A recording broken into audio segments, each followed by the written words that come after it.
Welcome, everyone. I'm going to bring this meeting to order for October 12th at 6 o'clock. First item is, will you follow me in the flag salute, please? I pledge allegiance to the flag of the United States of America and to the republic for which it stands, one nation, under God, indivisible, with liberty and justice for all.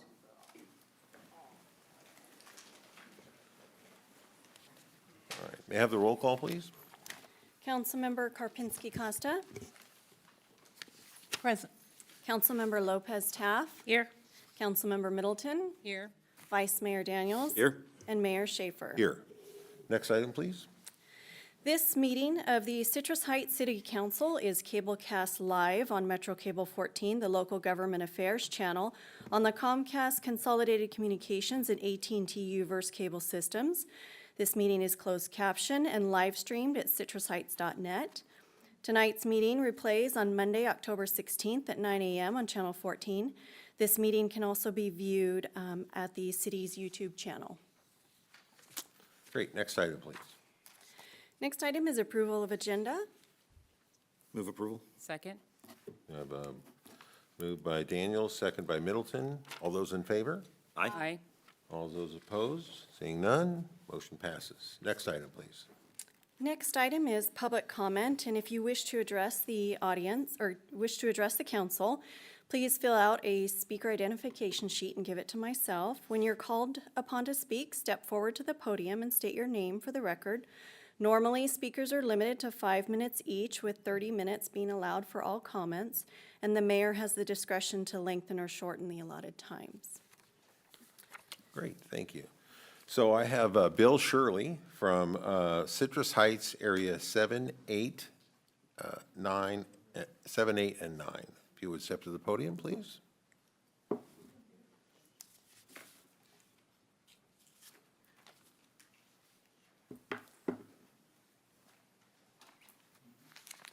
Good evening, Mayor, Vice Mayor, and City Council members. My name is Bill Shirley, and I'm president of Chasen. And in behalf of Chasen, I would like to invite all of you to attend our Chasen meeting on October 17th. The reason for this, our guest speaker will be Erin Johansson. She is the CEO of Hope Cooperative. Hope Cooperative secured the funds and the contractors to build Sunrise Point, an affordable 47-unit apartment complex located at 7424 Sunrise Boulevard. It is also Hope Cooperative's responsibility to manage and maintain the complex. There are concerns that Erin Johansson will be addressing, which include security. There are still no gates on the complex, and non-residents are entering the complex during the day and in the evening. Reports by the residents of vandalism and car break-ins. They also mentioned the lack of adequate on-staff staffing. The children are not receiving the help they need with their schoolwork and after-school programs, and the adults are not receiving the counseling that they were also mentioned that they would be receiving. It also shall be addressing the impact, major impact on Woodside K through 8.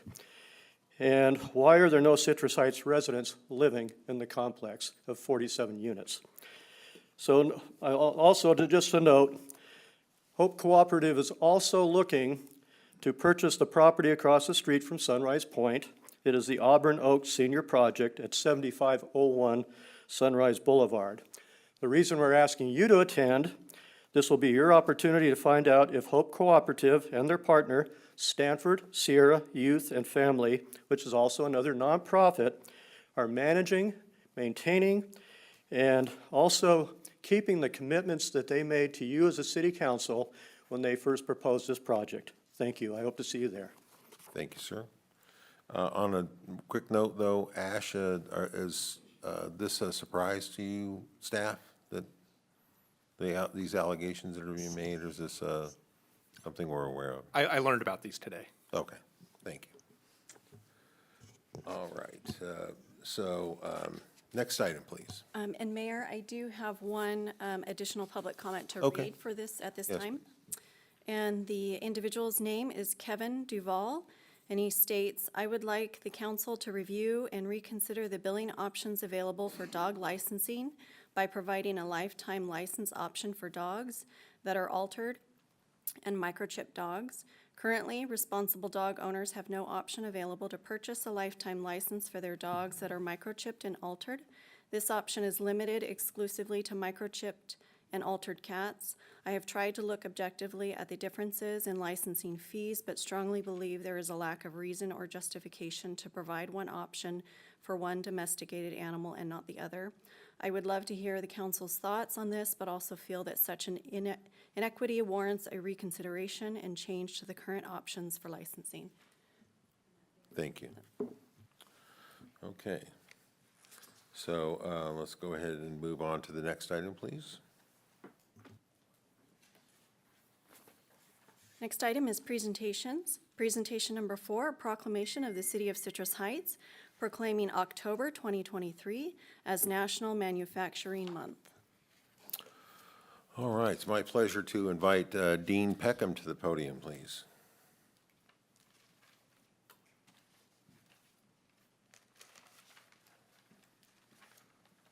Welcome, Dean.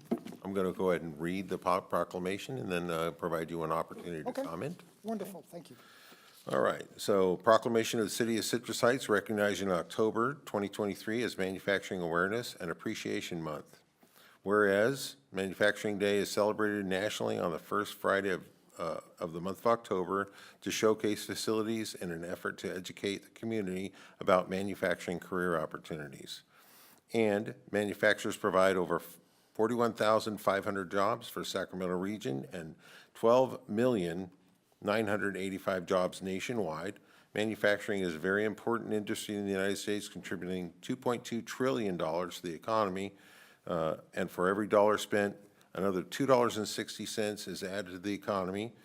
And for every manufacturing worker hired, there are another 4 employees hired in an adjacent market.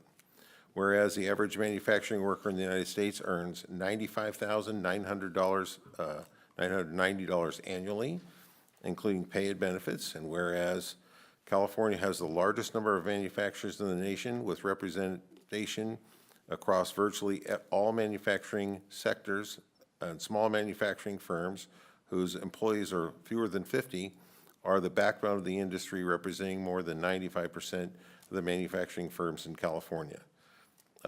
Over the next decade, 4 million manufacturing jobs will likely be needed, and 2.1 million are expected to go unfilled until due to the skills gap. Whereas increasing the exposure of manufacturing careers with our local area to our students, educators, business owners, and media, and politicians, the needed to bridge the gap and skilled labor shortage and create a viable career pathways for students and adults. Whereas manufacturers and education systems such as the Sacramento Valley Manufacturing Alliance, Sierra College, Los Rios Community College District, Power and Alliance, Valley Vision, Sacramento State University, California Community Colleges, United States Congress, Golden Sierra Workforce Development Board, Sacramento Employment and Training Agency, California Manufacturers and Technology Association,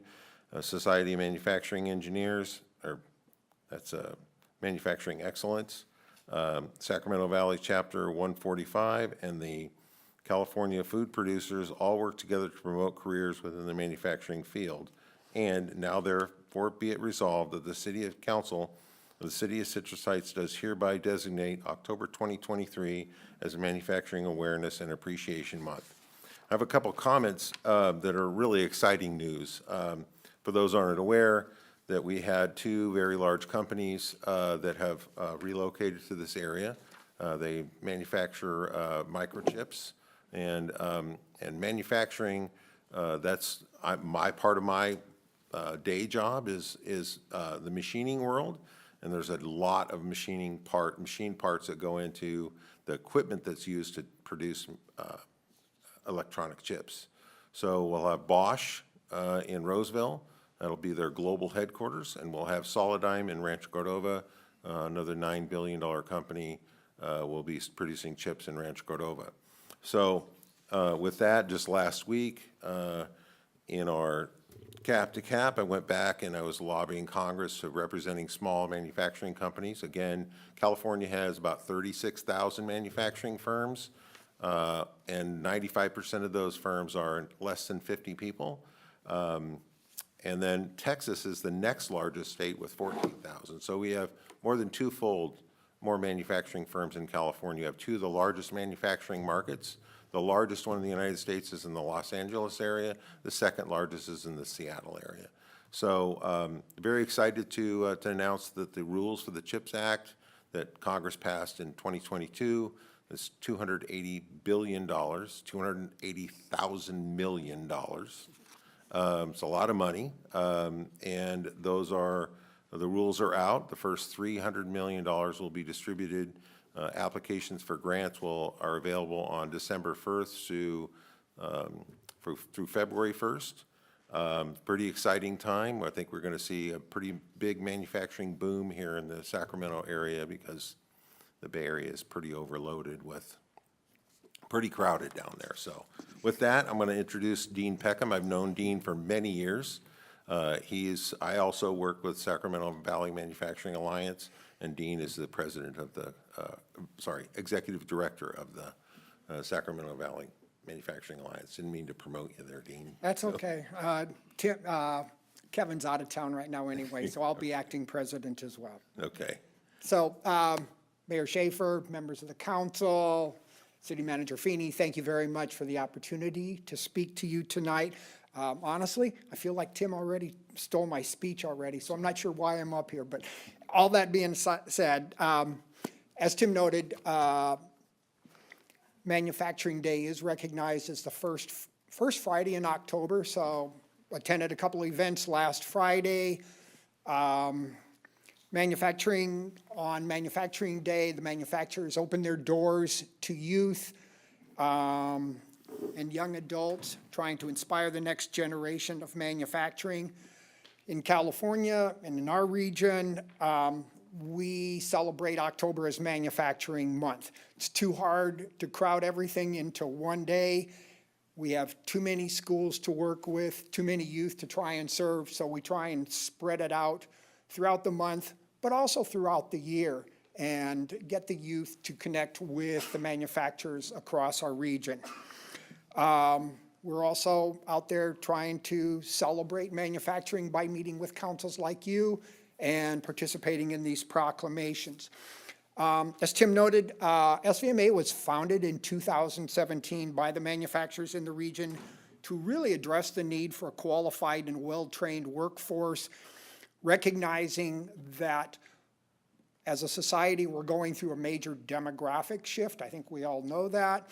And it's becoming increasingly difficult to recruit people into the manufacturing industry. And we know that we need a qualified and well-trained workforce for the future. As Tim noted, we've got Bosch and Solidigm coming into the region. We need to have a workforce that's prepared to support those organizations as they grow in our region. We have, like I said, multiple partnerships with area and high schools across high schools and community colleges to support CTE programs in the schools, and encourage high school students to look at the region's community colleges as a pathway to earn a living, support their families and their communities, and contribute to the next generation of manufacturing excellence in our region. SVMA is also very focused on developing pre-apprenticeship and apprenticeship programs to support the upskilling of the workforce. In 2019, 2020, with Mayor Schaefer's leadership and tireless volunteerism, SVMA launched a training program for adults at the Charles A. Jones Career and Education Center, which is located in South Sacramento. We do collaborate with our cities and our set of job centers throughout the region to create employment training programs for underemployed adults, create pathways for women into manufacturing, and also to recruit our new immigrants into the manufacturing industry, partnering with many of the community-based organizations in our region to try and reach these communities. Many of them bring manufacturing and related technical skills with them, and we're really trying to engage them to be valuable contributors to the growth of the manufacturing in the region. As you may or may not know, SVMA members in our region make a variety of products, including trains, processed almonds, tomato paste, aerospace parts, oil and gas parts, repair services, parts for the automotive industry, extrusion equipment, medical device equipment, as well as serving as second and third tier suppliers to major corporations around the U.S. and around the globe.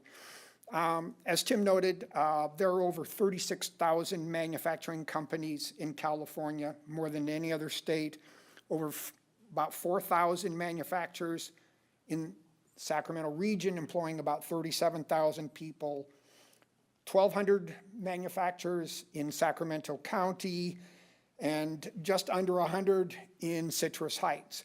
But we still recognize that the residents of Citrus Heights go elsewhere. We celebrate them as they pursue their manufacturing careers. In conclusion, as Tim noted, there are projected to be about 4 million unfilled manufacturing jobs in the U.S. by the year 2030. And those will need to be fulfilled through our ongoing efforts to reach out into our communities and work with our community partners to bring people into the industry. Right now, manufacturing is very focused on increasing the diversity of its workforce, recognizing that historically it's been a male-dominated industry. So there are great opportunities out there for all people, including women, in the manufacturing industry today and in the future. Modern manufacturing today means a chance for young people to design, work in teams, and build the future. It's very high tech, it's very high touch, and you get to see what you create. Very good. That's all I have, but thank you Great. very much for your time. Thank for you, listening. Dean. If you would hold right there, we're going to come down and take a picture, and I'm going to present the Okay, proclamation to you. wonderful. Thank you so much.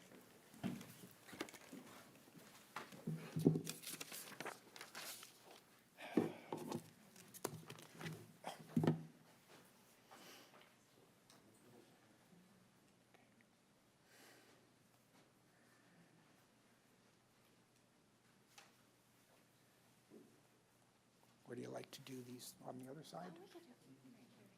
Okay.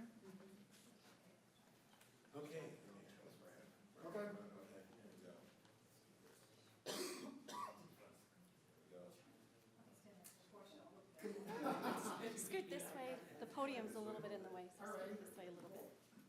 All right.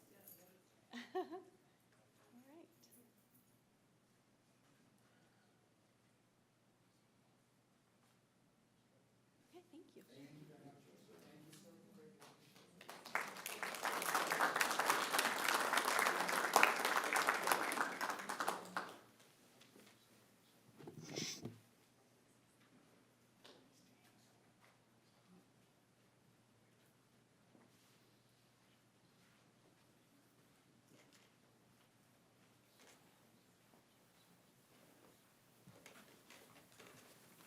Okay. All right, next item, please.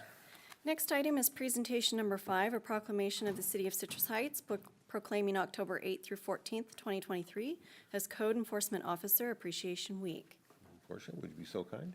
Absolutely. Thank you, Mayor. I would like to invite Police Services Supervisor Deborah Nathan to the podium.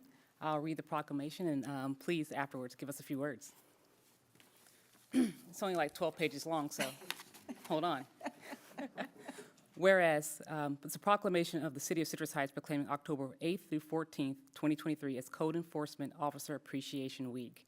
Whereas code enforcement officers provide the safety, health, and welfare of citizens and communities throughout the state of California through the enforcement of local, state, and federal laws and ordinances addressing various issues of building, zoning, housing, environmental health, life, and safety.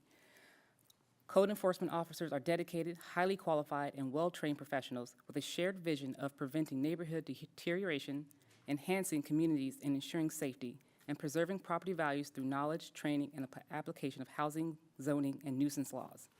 And code enforcement officers often have a highly visible role in the communities that they serve, and regularly interact with the public and a variety of federal, state, county, and local officials in their capacity as code enforcement officers. And code enforcement officers have challenging roles and many rewarding outcomes by working to improve the quality of life for residents and businesses of local communities. The role of many code enforcement officers is further satisfied when working with our community members to help safeguard our citizens' properties, businesses, fostering vibrant communities, and contributing to thriving communities. And the state of California wants to recognize and honor code enforcement officers in our community and acknowledge their role in leading the way to improve the quality of life within communities. Well done. And now therefore be it resolved that the City Council of the City of Citrus Heights does hereby proclaim the second week of October as Code Enforcement Officer Appreciation Week. We don't have a plaque long enough for that, sorry. And do hereby urge all Citrus Heights community members to join in recognizing and expressing their appreciation for the dedication and service of individuals who serve as our code enforcement officers. Well done. Well done. If you don't mind, I'd like to have my team join me up here tonight. Please do.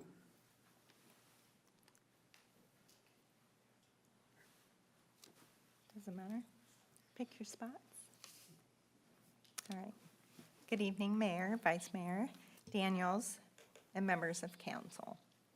I am the Police Services Supervisor, Deborah Nathan, for your Citrus Heights Police Department. On behalf of Chief Turcotte, Commander Russo, Manager Campbell, we are here today to celebrate an amazing team. I stand before you with a heart of gratitude and appreciation for the incredible team surrounding me. As we gather here during Code Enforcement Appreciation Week, it is my privilege to acknowledge the contributions of our dedicated code officers. I want to acknowledge the hard work, dedication, and unwavering commitment that our team has consistently demonstrated. Their collective efforts have contributed to our organization's success through our partnerships with the community and business owners. It is with great pleasure that I take this moment to recognize and introduce you to our code enforcement team. Teresa Dawn, Angelique Clark, Michael Yost, and Dominic Grillo. Thank you for everything you do, the sacrifices you routinely make, and the professionalism and care you exhibit daily for our community and department. I want to thank City Council for recognizing our fantastic team celebrating Code Enforcement Appreciation Week. Thank you. Great.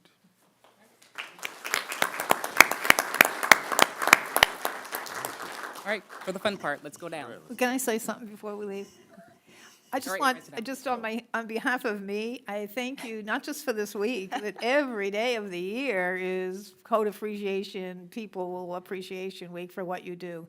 Because you make our city look better, and you make our neighbors happy when they complain about their neighbors. And so you know, all in all, it helps the quality of life, and you do contribute to that. And I know you put yourself into some situations that are not safe, and so stay safe on your future trips to all of our weird spots of the city. Thank you. I appreciate the kind words. All right.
Yeah, they ticketed my house once because I had a 1917 Mack truck that was parked there. I thought it was yard art.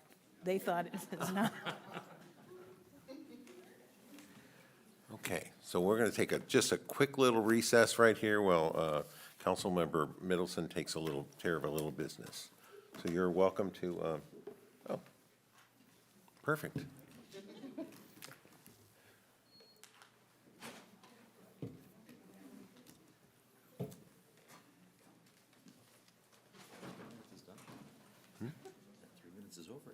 Well, now we're going to wait for Jane to get back.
Okay, I'm going to go ahead and reconvene the meeting now. And we are, how about the next item, please? Next item is comments by council members and regional board updates. All right, so let's start out with Dr. Jana Karpinski-Costa. Thank you, Mayor. This week hasn't been too bad. I had mosquito meetings next week. My mosquito update is, though, mosquitoes are kind of getting sparse in these cool weathers, so it's not as big a deal right now with West Nile. So far, we've had 39 cases in our district with 3 deaths. So the seriousness of West Nile is upon us. But I did go to the sewer meeting yesterday, and there is good news and bad news about the rate increase. The bad news is there's a rate increase. The good news is that they haven't raised their rate in this, the regional sewer hasn't raised their rate in like 13 years. But with the cost of electricity has gone up for the district, the cost of chlorine has like quadrupled. So the cost of employment, our labor costs, our project costs, everything's costing more. So the district will do a big outreach campaign. We'll send you things in the mail. We'll make presentations to the neighborhoods and to the city council to talk about the need, the necessity for the increase. To me, it's significant because the district is going to combine. Right now, your sewer bill says regional SAN and local sewer, so you pay 2 different amounts. Well, once the sewers combine, it's going to look a little different on the bill because it's all one district after the first of the year. So it's going to look like a bigger bill because it's 2 of them combined. Basically goes up $13 a month. So garbage was bad enough, but SMUD's going up, water's going up, everything's going up.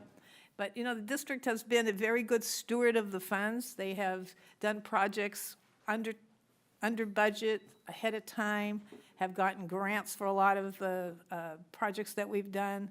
I just am so amazed at how well you can handle 750 employees and everything else that they do and accomplish. And so I support the increase in the sewer rate.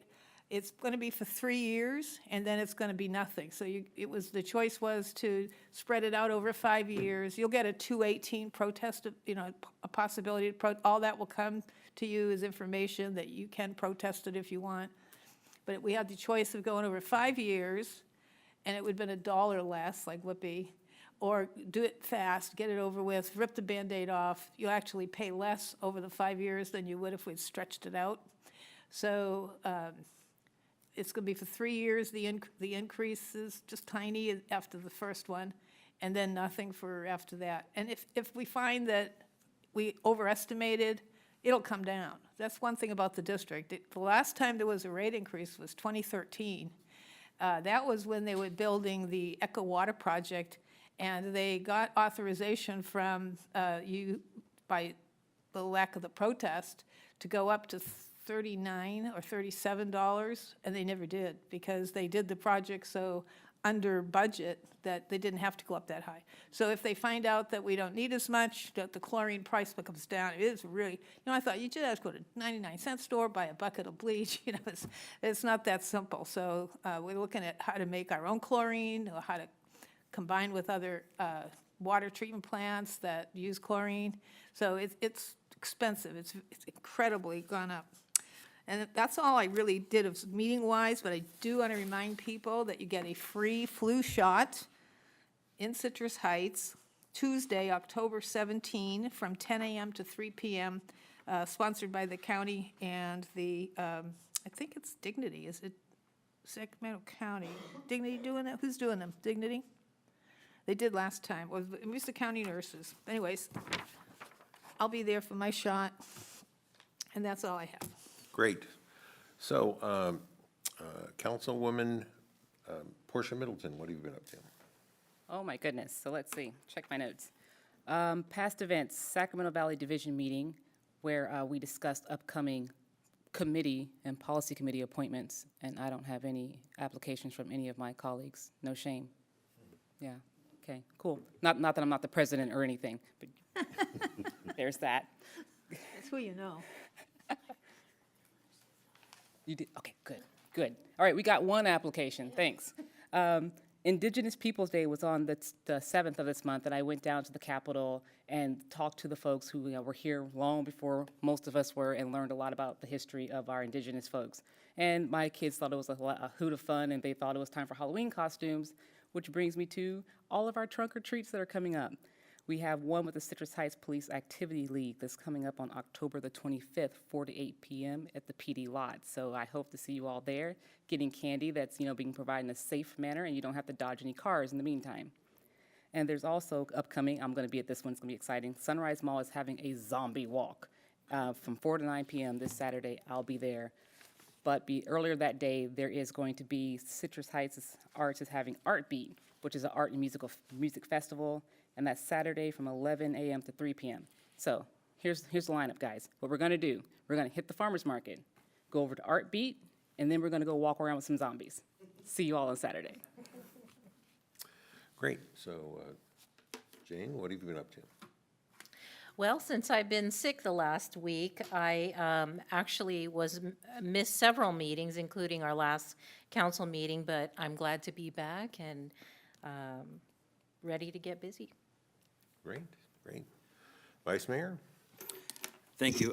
Last Tuesday, I had the privilege to celebrate my little angel Savannah's seven-year birthday. And today I got the pleasure of a phone call from the principal saying that she was in his office for starting her hairstylist career a little early and cutting some kid's hair. So happy birthday, little angel. So, Friday I went to San Juan's homecoming football game, and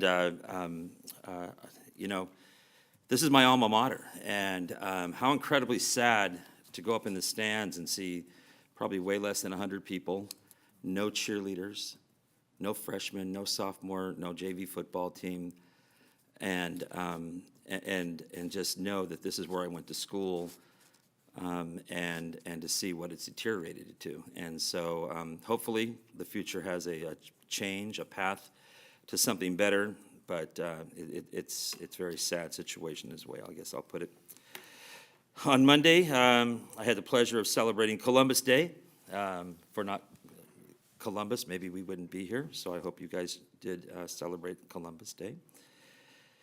Let me see. Tuesday, attended the chamber lunch, nice little lunch put on by the chamber every month. Again, if you're a business, get out there and join the chamber. The chamber does great things and can be a very good source for networking your business, growing your business, and thriving in Citrus Heights. Let me see. Today, I attended the Sacramento Transportation Authority meeting short meeting, the main thing that came out of it is that the Freeway Service Patrol, which is an incredible thing, it's those guys that sit on the side of the freeway and during busy hours and come to the aid of people. Over the last year or whatever fiscal year, they did something, they took action, helped somebody out over 300,000 times, which is just remarkable. Unfortunately, they are going to terminate the Zone 8 area, which is where I-5 and 99 split, and I-5 goes towards the airport. It's just has proven to be not a very efficient area for them to work at, and so that area will be gone. And then the only other thing is, on Friday, tomorrow night, is homecoming for Mesa Verde High School. It is the first game that they will play under the lights on their new football field. And so if you get an opportunity, please go out and support Mesa Verde and hopefully cheer them on to victory. That's it. Great. So, well, let's see. I sit on the SACOG. We did not have a meeting since the last city council meeting. So I'm looking forward to being over at the Mesa Verde grand opening of the football field at 3 p.m. I would encourage anyone here to come out to that. Also on the 21st, we have the Citrus Heights Marching Band Parade that will be on Auburn Boulevard. Starts at 9 a.m. in the morning. So I'll be judging their Halloween costumes over there. So I'm really looking forward to that. So and just you know, I know that it's getting to, we're going to have a time change pretty soon, and I just would encourage people to be really safe out there and watch the little kids as they're. I know we're going to have another meeting before the Halloween celebration, but I just would encourage you to watch out for the kids as dusk sort of rolls in on us. So, with that, that's all I had. So I'll take the next item, please. The next item is consent calendar items 6, 7, and 8. Move approval. Move Second. approval by Karpinski-Costa. Do I have a second? Second. Second by Middleton. All those in favor? Aye. Aye. All those opposed? Seeing none, motion passes. Next item, please. Next item is public hearing, item number 9. The subject is review draft 2024 action plan and funding recommendations for the Community Development Block Grant Program. The recommendation is to hear public testimony on the draft action plan and funding recommendations, and then continue final action until the October 26, 2023 City Council meeting. So good evening, Mayor, Vice Mayor, council members. Nicole Piva with the Community Development Department. I'm here tonight to go over the 2024 draft CDBG funding recommendations. So the purpose of tonight's meeting is to hear public comment on the CDBG Community Development Block Grant Program. So we'll receive any comment on the draft action plan, and then we'll be back on the 26th for final action. So we are not taking any action tonight. A little bit of background on CDBG. Citrus Heights is an entitlement community under the federal CDBG program. So the CDBG program provides an annual grant to the city on a formula basis to develop viable communities by providing decent housing, suitable living environments, and by expanding economic opportunities to primarily low-income households. So for example, in 2023, Citrus Heights received a little over $600,000 in entitlement funds. The city is the grantee, so we are required by HUD to submit an annual action plan to HUD. And that action plan outlines the city's planned activities and the funding allocations for the program year. CDBG is on a calendar year, so it begins January 1st to December 31st. And we estimate receiving about $600,000 next year. During the draft of this action plan, HUD has not released allocations for 2024. So we kind of always just estimate at 600. If we receive more or less, we adjust the percentages. So tonight we'll hear some recommendations on the public service funds, which is $90,000. 20% of the grant goes towards administration, which is $120,000, and the remaining goes towards a capital project. So during the development of this action plan, the city's required to have an approved citizen participation plan. So we really try to engage the community and get their comments and feedback on any federally funded activities. So July 7th, we released a public service application. I held a funding workshop on July 19th for anyone who was interested in applying for funds to learn about all the requirements of CDBG and what would be expected of them if they receive funding. Applications were due on August 7th. Staff reviewed those applications. We put a report together and met with Quality of Life, which is Mayor Tim Schaefer and Councilmember Janet Kurbinski-Costa. That was September 5th. And then September 27th, the draft action plan with those recommendations was released. And then we're here tonight to hear public hearing on the action plan, and then we'll be back on the 26th for final adoption. So the applications that we received 5 of them. I'm going to quickly go over them. We do have members of the applicants here tonight to also provide some public comment. So the first one being Jake's Journey Home. This is a new request. They requested $50,000. This is for mobile homeless support services. So Jake's Journey Home is located in Folsom. They are a fairly new nonprofit. They've been in existence for about 3 years, and they would be providing assistance to the at risk of homelessness or those that are experiencing homelessness, providing them with essential services. And the funding would go towards staff time and program costs. If they didn't receive the full $50,000, they would have to cut back on their hours and their clients served. And they're proposing to serve about 50 individuals.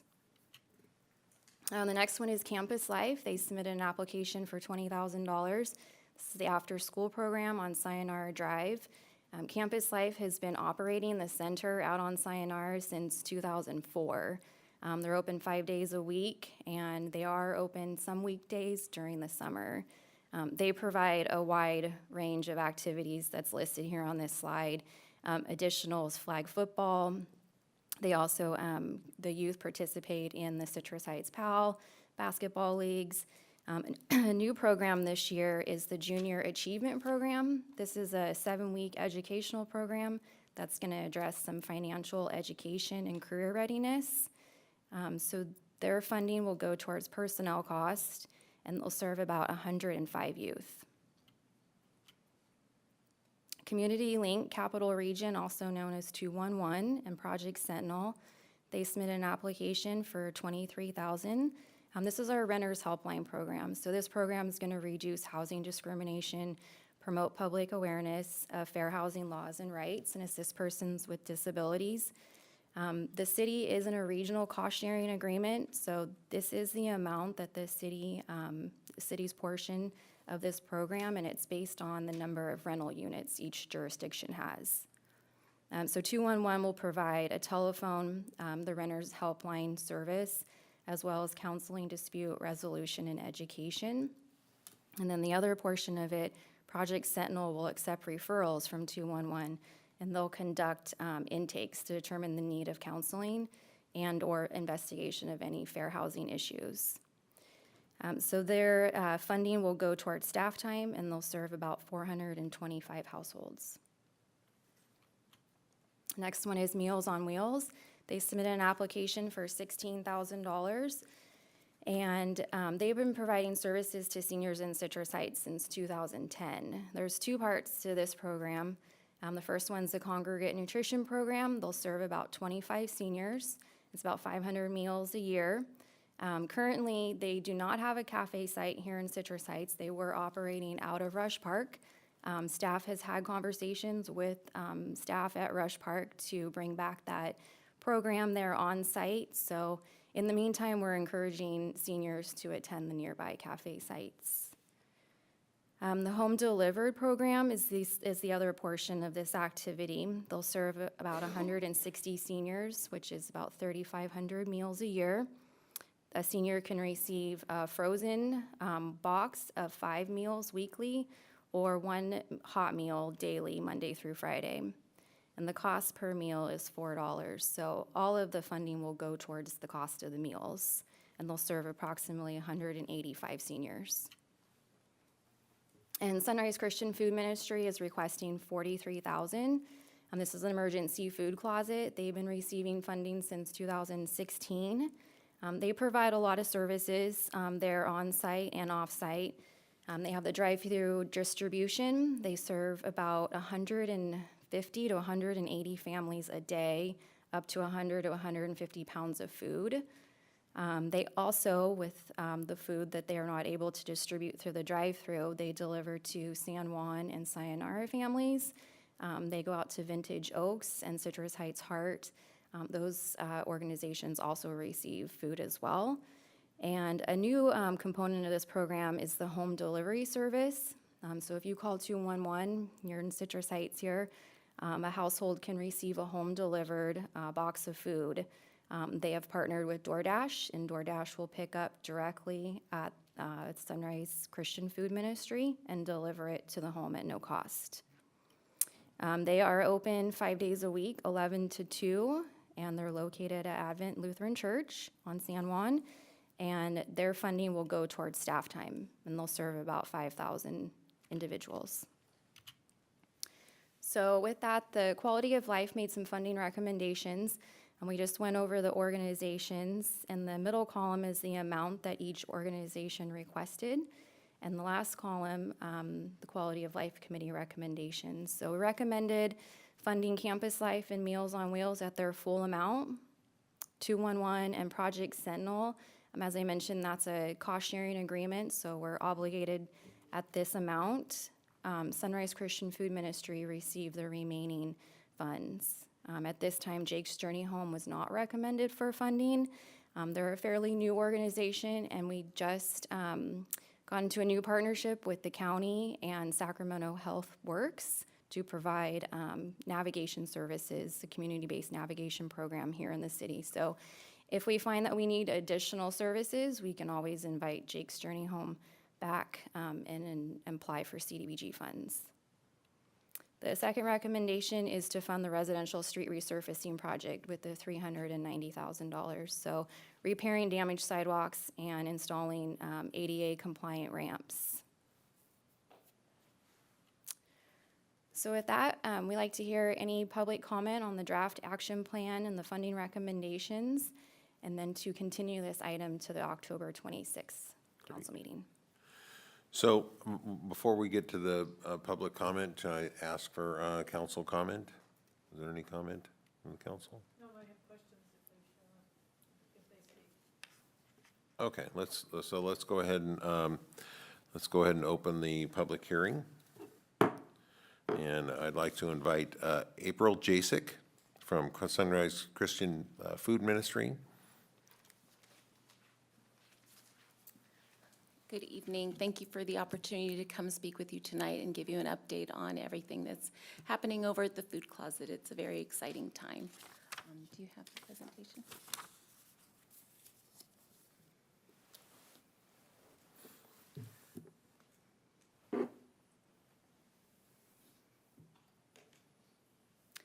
So this year will mark our 40th year over at 5901 San Juan, where we've been serving families facing food insecurity.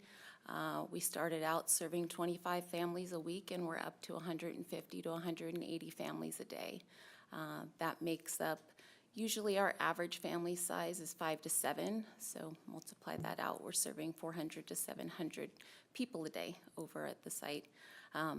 It continues to grow every year. Last year, we're up 20% this year over that, and I expect it to continue to grow. With this new legislation with organic waste, it's actually pretty fantastic that we have all these resources to give to families. They are getting a more robust, healthy, and complete food distribution than they ever have in the past. Our main partner agency that supports us is the Sacramento Food Bank and Family Services. They subsidize about 60% of the food that we receive. It's federally funded through the TFAP program. The rest of the food comes from local stores in Citrus Heights, where we pick up food that would otherwise be waste in the next couple of days. We pick it up every day, 7 to 10 stores every morning. Last year, we picked up 1 million pounds of food. So our volunteers do a fantastic job of picking that up, sorting it, and getting it into tummies before it becomes trash. These are some of our stores that support us and some of the local agencies that we're able to also support with food that does not go out to our community. There's just an abundance of food, so we're so grateful to these stores to be able to offset some of the cost at these other local agencies so that that doesn't come out of their bottom line.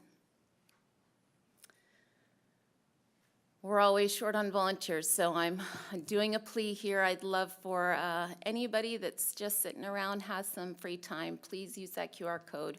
Come out and visit us, come in and pray with our clients, come and, you know, shovel through some moldy strawberries. We need all the help we can get. It's a really dirty and busy time right now, but we could use all the help we could get. These are some of our new partnerships that we've taken on in the last 6 months. Sayonara Center, we've started doing a monthly food distribution on site. We realized that transportation was a challenge for the families over on Sayonara, so once a month we take the food to them. It'll be this Friday that we'll be doing our second one. We had about 25 families the first time, and we're hoping to double that in the next couple of times. And Living Water does our homeless respite on Mondays and also Hot Dog Fridays. So we support them so that more of their money can go towards their overhead costs and keeping those centers open. Vintage Oaks, we do a monthly produce distribution. They have a senior box distribution that comes out, but that's non-perishables, and they were really wanting to have fresh produce come to them, so we made that happen. We're in about our 7th month of doing that, and we're up to about 60 families or individuals that receive that fresh produce, and it's about 20 to 30 pounds of fresh produce each month. This is a very exciting thing that's just started in the last month.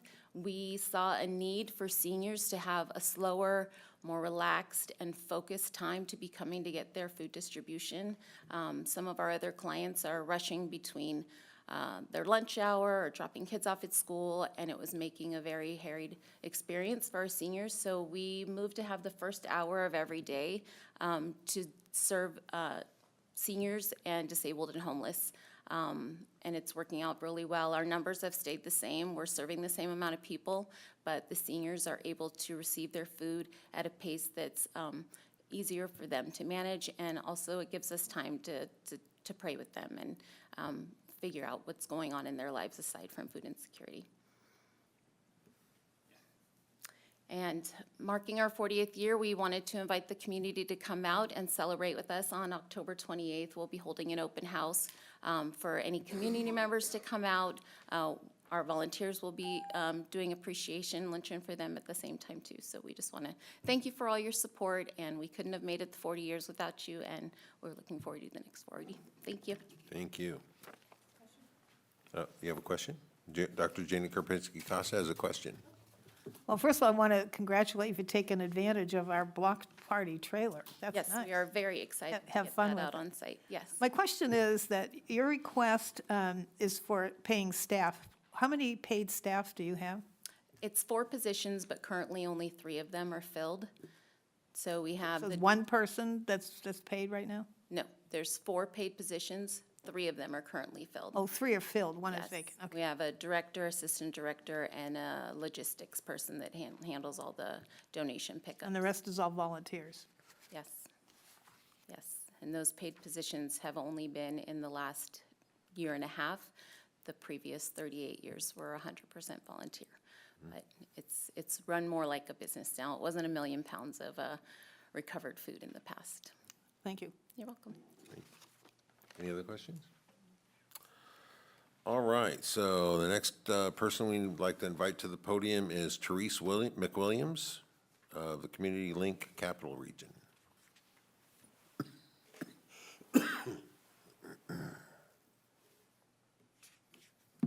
Hello, everyone. Thank you for having me today. I am Teresa McWilliams, and I'm the Director of Housing and Care Coordination over at 211 Sacramento. And I'm here today to talk a little bit about the Renters Helpline. So just a little bit of an overview. Community Link Capital Region houses 3 different programs. One that most folks know about is 211 Sacramento, where we are an information and referral line connecting folks to the different resources and services throughout the community. We also house Hands on Sacramento, which is the regional agency on volunteerism. And the agency I'm going to talk a little bit about today is the Renters Helpline. And the Renters Helpline is focused on connecting folks to education and empowering folks to understand their rights as tenants and to be able to, understand their rights and responsibilities as tenants. Some of our partners with the Renters Helpline are Project Sentinel, who provides some investigation on fair housing and discrimination cases. Also, Legal Services of Northern California, which provides legal assistance, litigation in cases that are deemed appropriate. And then also a new partnership and collaboration with 211 Sacramento, which again is an information and referral line. This is just a couple of the funders. So Sacramento Housing Redevelopment Agency, Sacramento County, the City of Elk Grove, Rancho Cordova, and of course, Citrus Heights, City of Citrus Heights. So a little bit about the Renters Helpline and how we are aiming to help the community. Again, to promote the education of tenants and landlords about their rights and responsibilities. The Renters Helpline in-house offers 4 different languages, but also has access to hundreds of languages through a translation line to help folks who are speaking languages other than English. And offering some specialized services. So again, things like tenant landlord dispute resolution, providing referrals and resources for legal assistance, and identifying those housing discrimination cases. So for our 23-24 year, we have some service goals for the City of Citrus Heights specifically. So supporting approximately 425 residents to navigate through different resources, offering 42 specialized prevention services, and addressing a variety of needs. So as you can see on this slide here, there's a variety of needs that are coming in as it relates to housing, but things like housing repairs, rental increases, termination of tenancy, eviction, security deposit refunds, reasonable accommodations, and then of course those tenant protections. So the Renters Helpline is newly integrated with the 211 line, and there's a partnership that is now in existence, and we're really excited about it. So the Renters Helpline is accessible through an existing toll-free line, as it has always been, but now it's also going to be accessible through the 3-digit dialing code, so you can dial 211 to connect to them as well. This partnership is really exciting because it's going to allow for the Renters Helpline staff to access existing resources that are housed within the 211 resource database. And that resource database is maintained by a team who are communicating with community partners and agencies to make sure that the information is up to date and accessible for our community. And again, the Renters Helpline staff will now be able to access that to make what we call warm handoffs and connections for folks that are calling in needing to utilize Renters Helpline services, but who may also have a need for food or who may have a need for medical resources that they don't know how to access. And so the ability to sort of cross-refer is really exciting at this point. I wanted to just share a little bit about what we've seen at 211 Sacramento in terms of needs from the City of Citrus Heights. And so we just took a little bit of our data to show that in the City of Citrus Heights, we've fielded about a little over 2,900 calls in the last fiscal year. And as you can see, the majority of folks are needing assistance with housing-related issues. So that's why it's really exciting to have this partnership in this cross-referral process with the Renters Helpline. After housing, it was legal assistance, and then after that was utility assistance.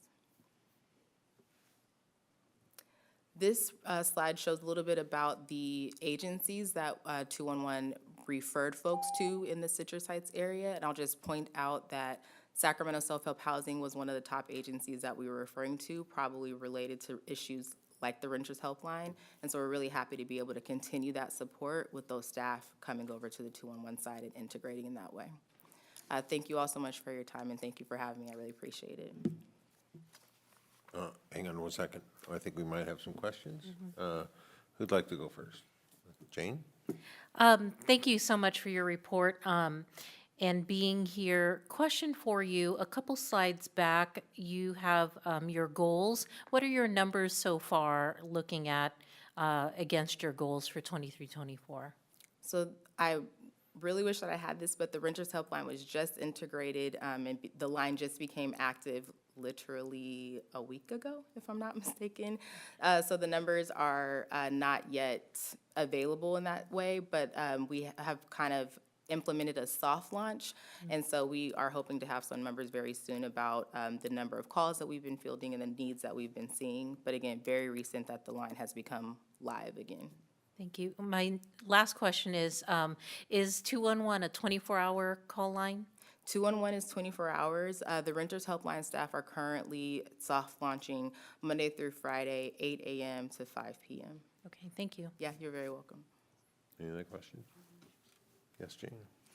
Do you do any advocacy or participate in someone who does advocacy for, seems to me you'd have the numbers countywide that would support certain measures that would help the people you serve, because you would have, you'd say, 4,000 people need this, and so, do you do any advocacy?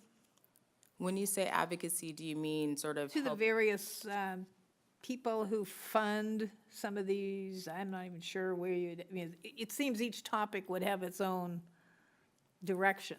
Okay, so homelessness is one. Utility assistance, you would advocate to SMUD or to the utility providers. Oh, about sort of reducing rates, for example? Is that what Or you mean? rebates, or, lifelines. I'm not sure that the lifelines that are granted to the low-income people are sufficient anymore. In the old days, maybe it was, but I don't know that they've gone up much since inflation's gone up. So I don't know who advocates for those numbers. I don't know if I'm going to be able to answer your question specifically. I am stepping in for our executive director. Well, But I it's will okay. say- You provide a great service, and so I'm Well, not criticizing. I No, just no, wonder no. if you did any. I just want to make sure I'm answering it fully. I will say that our resource team is very active in seeking out resources and updating resources and trying to find as many relevant resources based on the needs that we're seeing coming in. So our database is living, I would say, and we're constantly seeking out ways to make sure that the resources we're providing are accessible and relevant. And that department is really focused on that. And you probably develop a communication with some of these resources so that they keep you Absolutely. informed as to when they change policies or whatever. They probably get tired of the emails and calls that we make, but yes, absolutely. Thank you for what you do. Thank you. Thank you so much. A little. I do have a question with regard to, I had a resident, I spoke to her, and she mentioned to me she had to move out of Citrus Heights because every August, her apartment complex raises the rent 9%. That seems excessive. I don't know we don't have rent control here, so I suppose if the market will bear that, that's what they do. What are the, if somebody called you and said, hey, they're raising my rent, you're already paying $1,700, it's going up to $1,850, $1,859, I think she said, she can't live there anymore. So, and she's elderly, she's on a fixed income. What kind of resources would you, it's not really to say, well, we'll pay you, pay 3 months rent, that's not a sustainable situation. What kind of, you have any kind of negotiators that could call the landlord and say, hey, wait a second, this seems a little excessive, you're really creating a burden on certain people. I'm just curious if she were to call 211, what could they do for her? Yeah, I would highly encourage her to call. So our staff will utilize that database to look for resources that she's eligible for. And so maybe that is some advocacy in the sense that they would call on her behalf, landlord-tenant dispute resolutions, helping her to identify different resources that might exist, like you said, to maybe augment or support some of that financial burden, but then also helping folks to understand what else is out there, because there are resources available to subpopulations, so someone who maybe is a senior or someone who has a disability. There are things that exist that maybe that person might not know about, and so we learn more about her situation and then, you know, scour our database to try to identify resources that could be useful. Okay, thank you. You're very welcome. Great. Any other questions? Thank you so much for your Thank you. Thank presentation. you. I really appreciate it. All right, so the next speaker we have is Julie Habib of the Sayonara Center.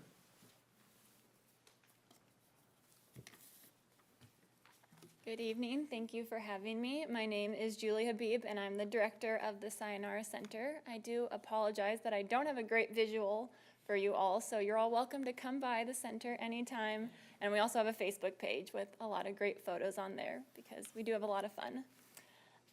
In August, we began our 12th year in our building.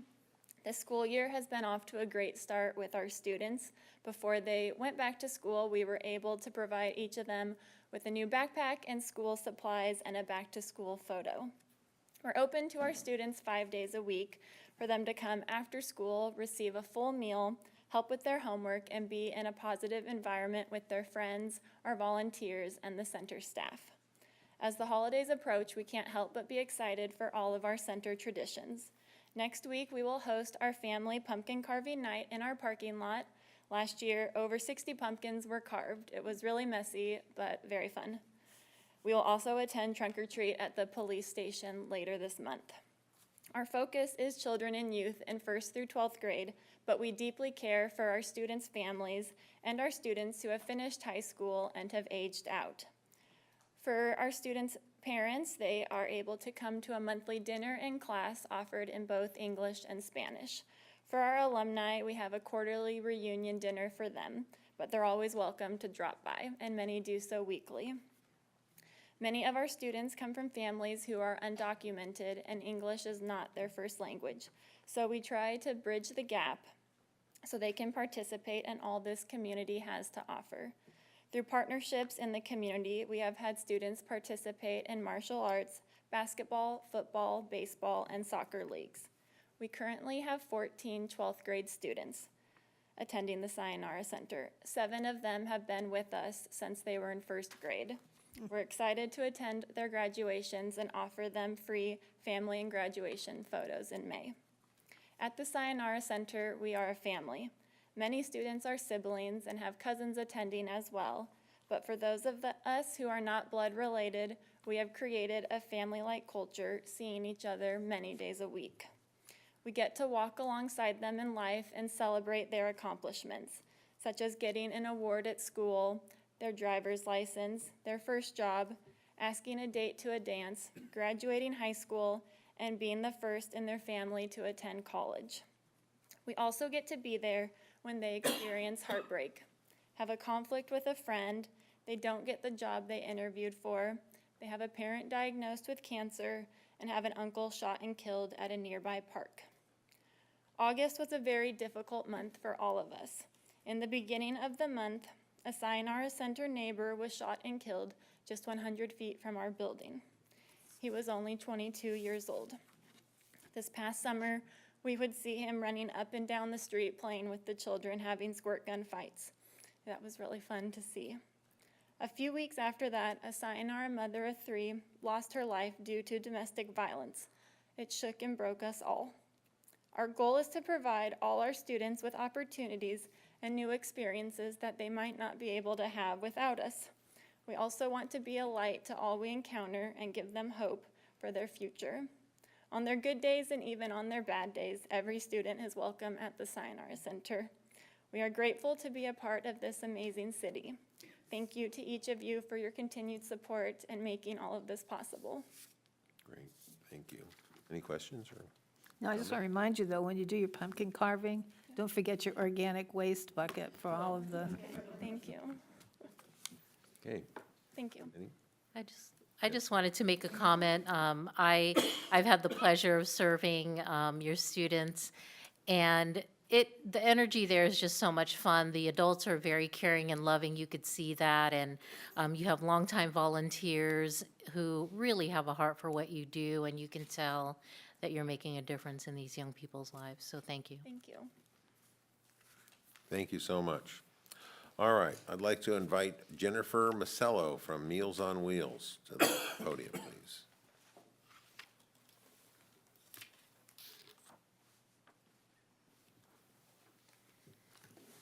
Hi, thank you for having me tonight.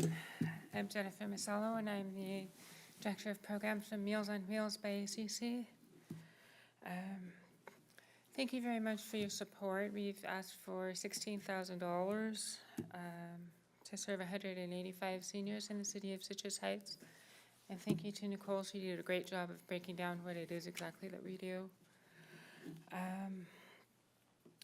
Since we last spoke last month, you asked us to try to move some of those folks that were on the wait list off, and we have had some movement.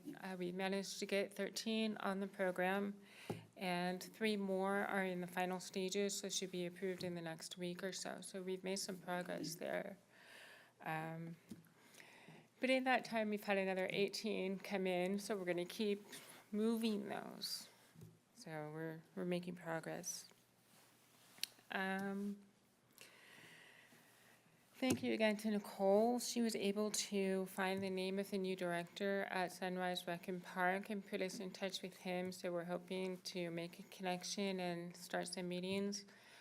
When we called them earlier this week, late last week, they also suggested Crossroads might be a good place to hold a cafe, so we are continuing to look for another cafe, and we're hopeful.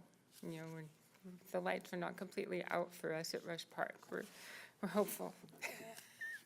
We have not removed our equipment from there yet, so we're hoping. The other thing that's happened is that the Citrus Heights Messenger reporters gave us a call, so hopefully that will help spread some awareness. You know, that we're looking, and we also need volunteers in your community. Pretty much it. It's been a kind of a busy month, but before I go, I would like to invite all of you to join us for a ride-along sometime, and just ride along on the home-delivered meal routes in your area, Citrus Heights, if you would like to join us sometime. Absolutely. I have been on a ride-along, and it's a great experience. It's, the people look for your volunteer, they go to the door, if he's a minute late, they worry about him. And it was a good experience, and I do encourage fellow council members to try it out. It's good. Thank you. Your volunteers are incredible. Thank you. They are. Any other questions or comments? Okay, thank you. So, thank you very much. So, I'm going to go ahead and close the public hearing. Oh, Mayor, I did have Oh, you have 2 written more public comments, comments to read into Never mind. the meeting. So, with that, we received a written public comment from Alfred Sanchez. He states, "Please fund Sunrise Christian Food Ministries. They are an essential part of our community. They have dedicated volunteers who donate their time to make this possible. Many people rely on them in tough times." And the other written speaker comment I have is from Carol Kahn with Project Sentinel. Project Sentinel wishes to thank the City of Citrus Heights for its continued support to affirmatively further fair housing protections in the city. We are grateful to be doing this work on behalf of residents experiencing housing discrimination. This funding allows us to investigate housing discrimination complaints and also educate housing providers and property management teams about the federal and state laws that govern fair housing to eliminate and prevent discrimination.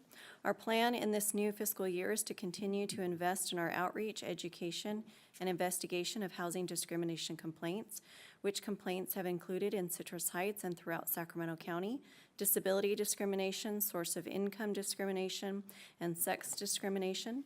This year, we are also providing testing and investigation of discrimination experienced by residential providers of child care services. We look forward to our continued partnership with Citrus Heights to ensure that the barrier of housing discrimination is not occurring in the community. We thank you again for your unwavering support of our work. And that concludes the written comments. Thank you very much. Now I'll close the public hearing. So are there any other questions from council members? Now we've heard all the public testimony. So I do have a question about the agenda. Why are we continuing, because I'm looking at the long-range calendar for the 26th, and it looks like that might be a heavy meeting as well. Is there any reason we can't close this out tonight? For our citizen participation plan, it needs to be adopted, and then, so it has to be adopted 45 days by the end of the calendar year, so October 26th was the meeting. Okay, all right, thank you. All right, so, so this is just kind of a, there's no action to be taken here, even though the calendar, it shows them. We could put it on the consent calendar next time, just. Yeah, can we do that? Can we put it on the We can consent look calendar? into that. We have Okay, not done yes. that in the past. Any issue with that? Whichever way it goes, it'll be a very, should be, unless the council wants it otherwise, should be a really quick item. Okay, all right, very good. So let's move on to the next item, please. The next item is public hearing, item number 10. The subject is Sylvan Corners subdivision, 7137 Auburn Boulevard. General plan amendment, rezone, tentative subdivision map, design review permit, and tree permit. The recommendation, there are 4 resolutions for council consideration and an introduction of an ordinance amending Article 5, Chapter 106.50 of the zoning ordinance and rezoning the property into the Sylvan Corners Special Planning Area.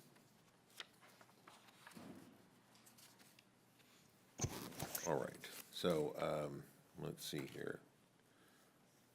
You want to go ahead and? Good evening, Council. I'm Allison Bermudez with the Community Development Planning Division here tonight to present to you the Woodside project, what we're calling Sylvan Corners Development. The project, the site we're talking about is a property well known to the community, Sylvan Corners, here at the corner of Old Auburn, Auburn, and Sylvan. It's the site of this former Sylvan Middle School. So overview of the project, this is an 11.34 acre vacant site. The proposal is to develop 94 residential homes on the lot with 6 open space lots on the site. It'll be single-family detached for sale units with a mix of housing types, including 70 traditional home-style lots and then 24 alley-loaded units. The traditional lots range in size from about 3,000 to 5,000 square feet, with most being in that lower 3,000 square foot size. The alley-loaded lots range from 2,600 to about 5,700, with most of them being in the 26 to 3,000 square foot size. The traditional lots are a mix of single-story with single-car garages and then some two-story with two-car garages. And the alley-loaded are all two-story with two-car garages. A background on the project, as mentioned, this was the site of this former Sylvan Middle School. Sylvan Middle School relocated to the elementary school that's adjacent to this. San Juan Unified School District closed that middle school, reformatted the adjacent elementary school to the middle school, and then eventually removed all the buildings on the property and put the property up for sale. The city did purchase the site in 2019 from the school district, and then wanted to act as kind of controlling the site's future. We're very interested in this site. You know, really is the physical heart of the city, so we wanted to have control over what happened there. So the city did purchase it from the school district. Not to be the developer of the site, but to be the property owner, but to choose the development of the development partner for the site. The city did release an offering memorandum and had selected Woodside Homes for this project. Several entitlements are proposed tonight that we'll walk through. We have a general plan amendment that will change the land use from the public to medium-density residential. A rezone request to change the zoning from RD2, which is a low-dense residential zone, to a special planning area zone. A zoning text amendment that creates the Sylvan Corners SPA. the map to actually divide into the 100 lots, 94 units with the 6 open space lots, and a design review permit for the review and the exterior elevations of the proposed homes, and then a tree permit for the tree removals. First, we'll talk about the general plan amendment. General plan identifies land use of the property. It's really a broad definition of the activities that can occur on a site. So there's broad, like some general plan designations are commercial, they're residential, they might need be business professional, so very broad. This site did have a general plan amendment, land use identified as public. And it's proposed to change to what we call a medium-density residential. So the site had a land use designation of public, which was the appropriate land use when it was used as a school. Public land use is applied to properties where you have schools, you might have a post office, and you have public facilities. So that was the appropriate land use at the time the site was used for a school. With it proposed to be residential, it doesn't need a residential land use. The medium-density land use is selected because it allows a density range from 9 to 20 units per acre.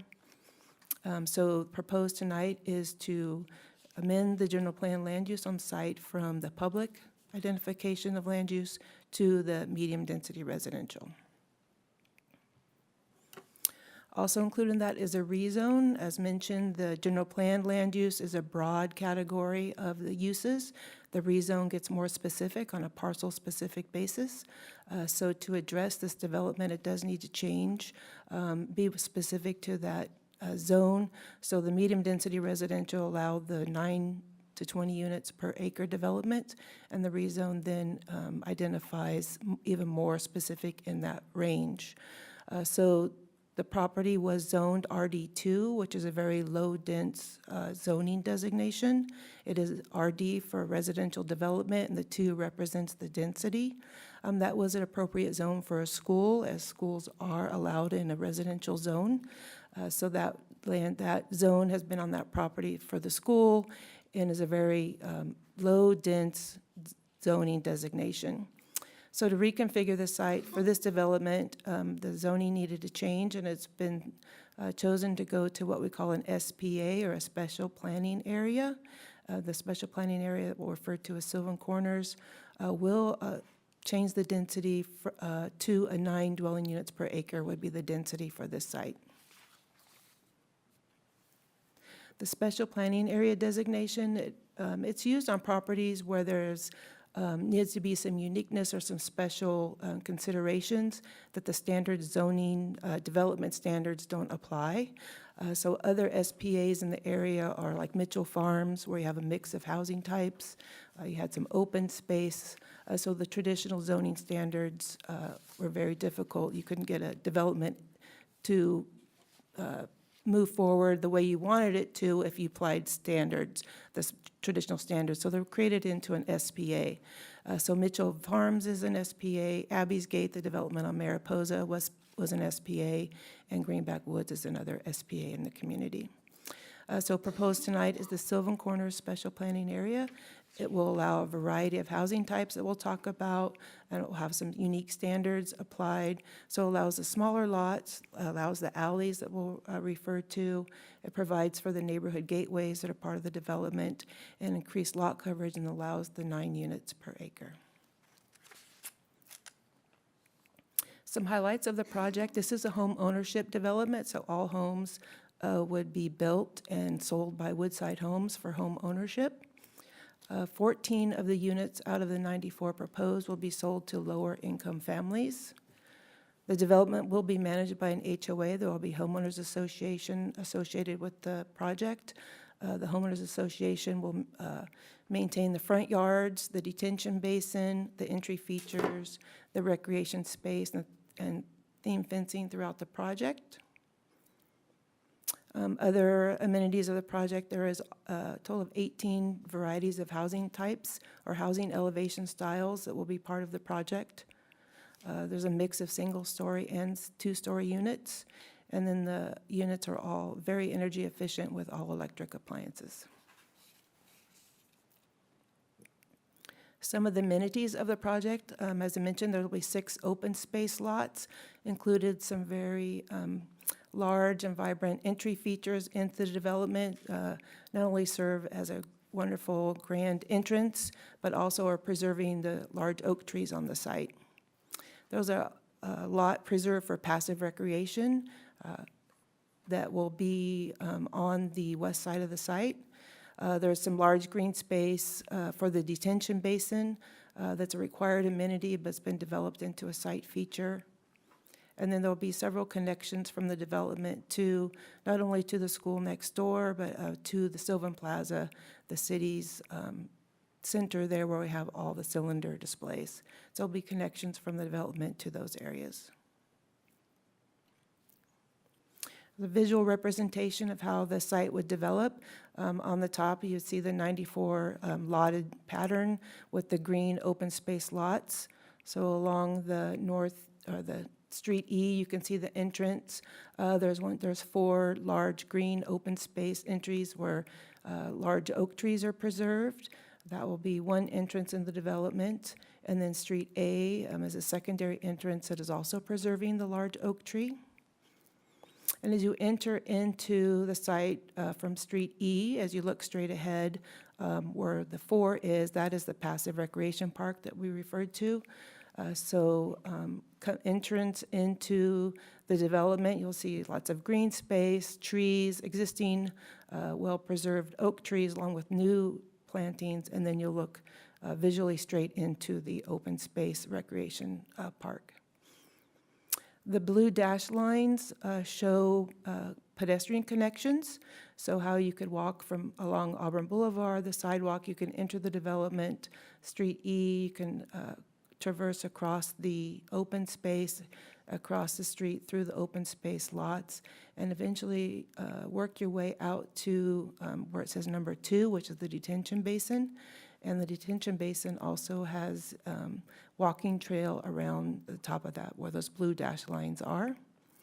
Also would connect you down to the open space lot that I referred to as number 4. And then in that detention basin area, you'll see another blue area. That is the connection that would allow students to access the school site from the development without having to go to Auburn Boulevard. They can get to the school without having to walk all the way out to the development, and along the boulevard, they'll have a gate that will be controlled by the school district. It'll be open in the morning time, and then open in the afternoon time, and then closed at other hours. But it will allow the students easier access, safer access to the school. The visual representation down below shows a variety of what a visual street, the street representation of the homes would look like. Traveling down, you'll see that there's single story, there's a mix of 2-story, different elevation materials, and no homes next to each other will be the same. So elevation and the styles will be mixed throughout the development. There's a visual representation of how it would look from Auburn Boulevard. So it's very important that this development did not really turn its back on the boulevard, that this would activate the area. We did not want to see a sound wall and just rooftops as you're traveling down Auburn Boulevard. We wanted to see lively action and see houses and not just sound walls. So this shows how that would interface with Auburn Boulevard. So from the median there, you're looking across. Currently, there is the landscape strip adjacent to Auburn Boulevard. There's the existing sidewalk, and also there'll be another landscape planter, and then the theme fencing that will provide some definition of, what's the public space versus the private space, and then the front yards, and then each home having having a porch. So the homes are about 22 feet away from the sidewalk. So really delineating between, what's public and usable sidewalk to the private space.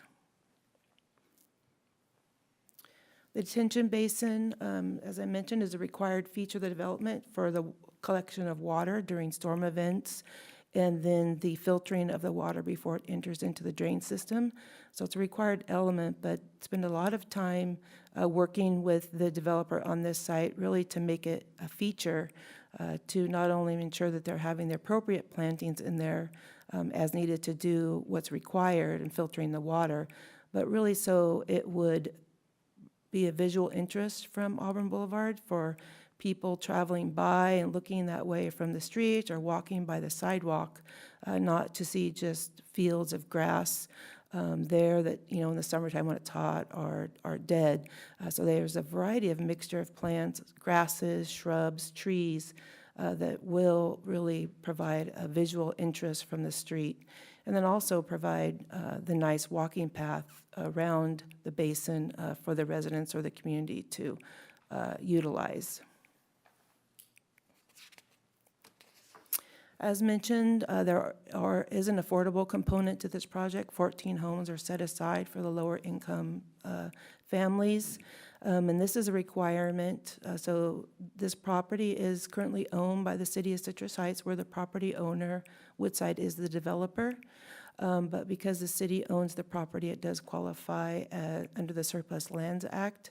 And so the way the government code is, if a jurisdiction owns land and is selling it as surplus land, meaning they no longer need it, if it's developed for residential, a percentage of the units must be held for lower income families. So for this particular project, since it is a for sale development, the requirement is 15% of the units, in this case that's 14, are held for lower income families, and there'll be covenant placed on those properties where they remain in the program for 45 years. So that will work through a contract or through an affordable housing agreement between the city and the developer to ensure that that occurs. Earlier this year, we adopted our affordable home ownership guidelines that will help guide that process. And then this buyer and the city will also have an agreement to ensure that the buyer knows the restrictions of the unit, living there, and then, you know, what the future, when they live there, how that is handled should they sell or move. So we go over all that with them, and we will help assist Woodside in making sure that their purchasers are meeting all the requirements. The project did go through the required environmental review process. An initial study was prepared as required for the project, and it was discovered that through, there were some potentials for environmental issues with the project or concerns. So studies were done to address those, but then it was through the review of all the required environmental issues, those could all be reduced to what's called less than significant. So that allowed us to prepare the mitigated negative declaration. The MND that was provided to you was prepared in accordance with CEQA. As required, we did circulate that document for the required 30 days to a number of agencies and for the public. Comments were gathered from that, and then final comments were addressed in the MND that was presented to you. A couple of the mitigation measures. The MND had several mitigations that are very standard for development, and, you know, including, you know, dust control, noise control, all that, all those concerns that come up during construction. Those are pretty standard, and those were all addressed through the MND. But one that came up that the developer will have to address was the traffic concerns. And so what will be proposed, what will happen to traffic changes with this project? There's two entrances I mentioned into the site. Both entrances are right in, right out only. Those will remain the same, shown there, the light blue arrows. So right in from Auburn Boulevard, from traveling south on Auburn Boulevard at the Street A or Street E exit. And then with that, there will be improvements to the striped bicycle lane will be added. As you see, the green dash line will increase the bicycle striping for safe, more accessible bike lanes for people biking. The S's, there will be protected right turn buttons. So if pedestrians are entering those intersections at those turns or those little pork chops, right now it's a free turn. So if there's a student in that island that wants to cross, They just go across the street, and now there'll be a button that will stop, so traffic would stop, and then they would cross the crosswalk to get to the other side. So that will be improved at each intersection. And then some timing also will be adjusted for the timing of the signals.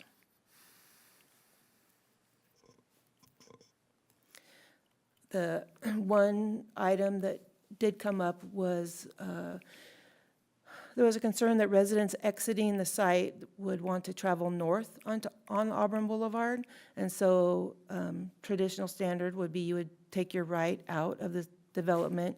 You would go down to the intersection, get in the turn lane, and make a U-turn to travel north. As you can see, there is the open islands that are in front of the development, which are turn lanes in and out for the shopping center across the street. And so it was brought up as a concern that people in the development wishing to travel north kind of may take that charge to drive across those lanes and get in that turn lane real quick and make a U-turn to go north instead of going to the light. So we have put a condition on the project that area will be monitored, and if it's an issue, then the developer will do some additional signage and improvements to that area to really try to alleviate that concern from happening. This shows that turn lane that was the concern, so the exit from the properties you see across the street, how they could dart across those lanes, get in that turn lane and make a U-turn instead of going to the light.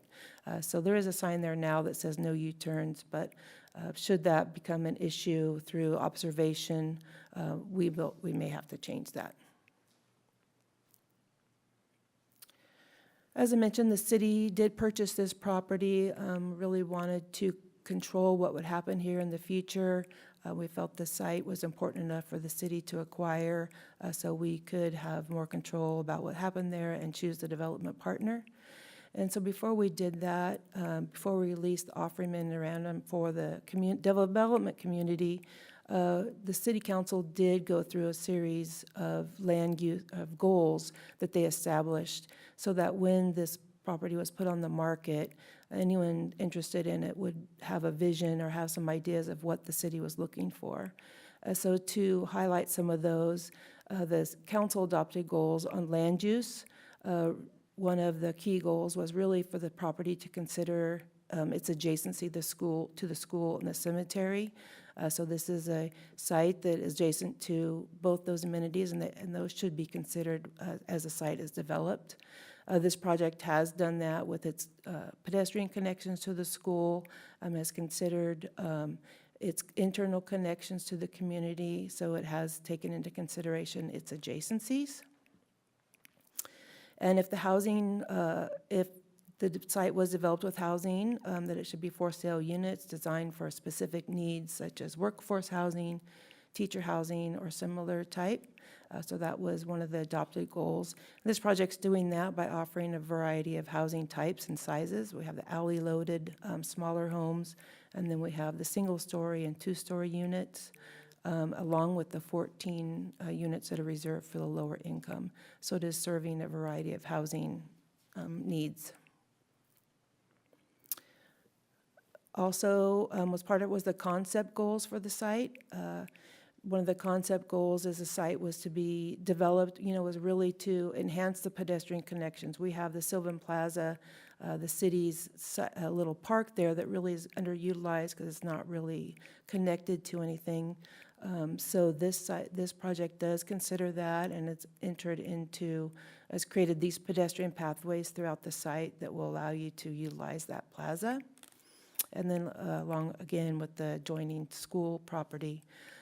One thing on that detention basin, you'll be able to walk around it. There is a path around the top that will then connect you out to the street and then out to the pedestrian plaza. The design goals that were adopted and stated, we want well-designed parking areas that are screened from Auburn Boulevard. it was important that the site didn't get developed as a parking lot, whether it be housing or commercial, that we didn't look at sea of asphalt. And so this does do that by fronting the homes onto Auburn Boulevard, really activating that space. The houses don't have their back turned to the boulevard. And you're not, all the parking for those for those alley-loaded homes are in the back. So you don't see any driveways or garages from Auburn Boulevard. And as mentioned, the incorporation of the Sylvan Plaza into the design of the project, and then activating the buildings, as we talked about. So those are all design goals that were included when we released the project for sale that we wanted the project to meet. And as mentioned, there is a general plan amendment for this to change the land use designation. So when we review projects, we look at how it compares to the general plan. And so it is meeting several goals of the general plan. Goal 4, that states ensuring the new development is compatible within the neighborhood. Specifically, policy 4.5, which I'll talk about in a minute.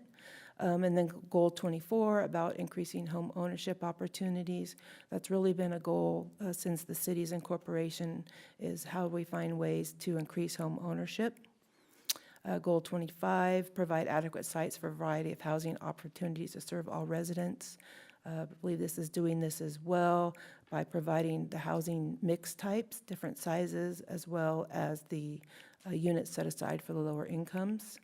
And then the encouragement of development of a variety of housing design and styles. And then as mentioned, General Plan Policy 4.5, this is one that we use when projects come into us that are requesting a rezone. We take rezones, we look at them very in-depth, and we have this policy that says if you're requesting a rezone to increase the density of a site, we're only going to allow it if your project is providing superior design and enhanced community benefit. So if you own a site that's zoned RD5, where you could get 5 units per acre, but you want to build and get 10 units per acre just because you want to put more houses on the site, that doesn't meet General Plan Policy 4.5. We want superior design. We want there to be some community benefit for that. So this project, meeting Policy 4.5. It is providing the pedestrian gate connections from within the development, allowing students to access the school without having to walk along Auburn Boulevard. The layout takes advantage of the adjacent school plaza through the connected paths, the walking paths, and the numerous plants and trees surrounding the drainage basin, turning that required development feature into a community amenity. And then the homes fronting on Auburn Boulevard, they do provide a variety of building elevations. They're designed to delineate themselves from the public right-of-way. They have fencing and landscaping, and really are activating that portion of the boulevard. This project had extensive, robust public outreach. Even before there was a project and the city purchased the site, we did mail all the adjoining property owners a letter stating that we have purchased this site, the city has purchased the site.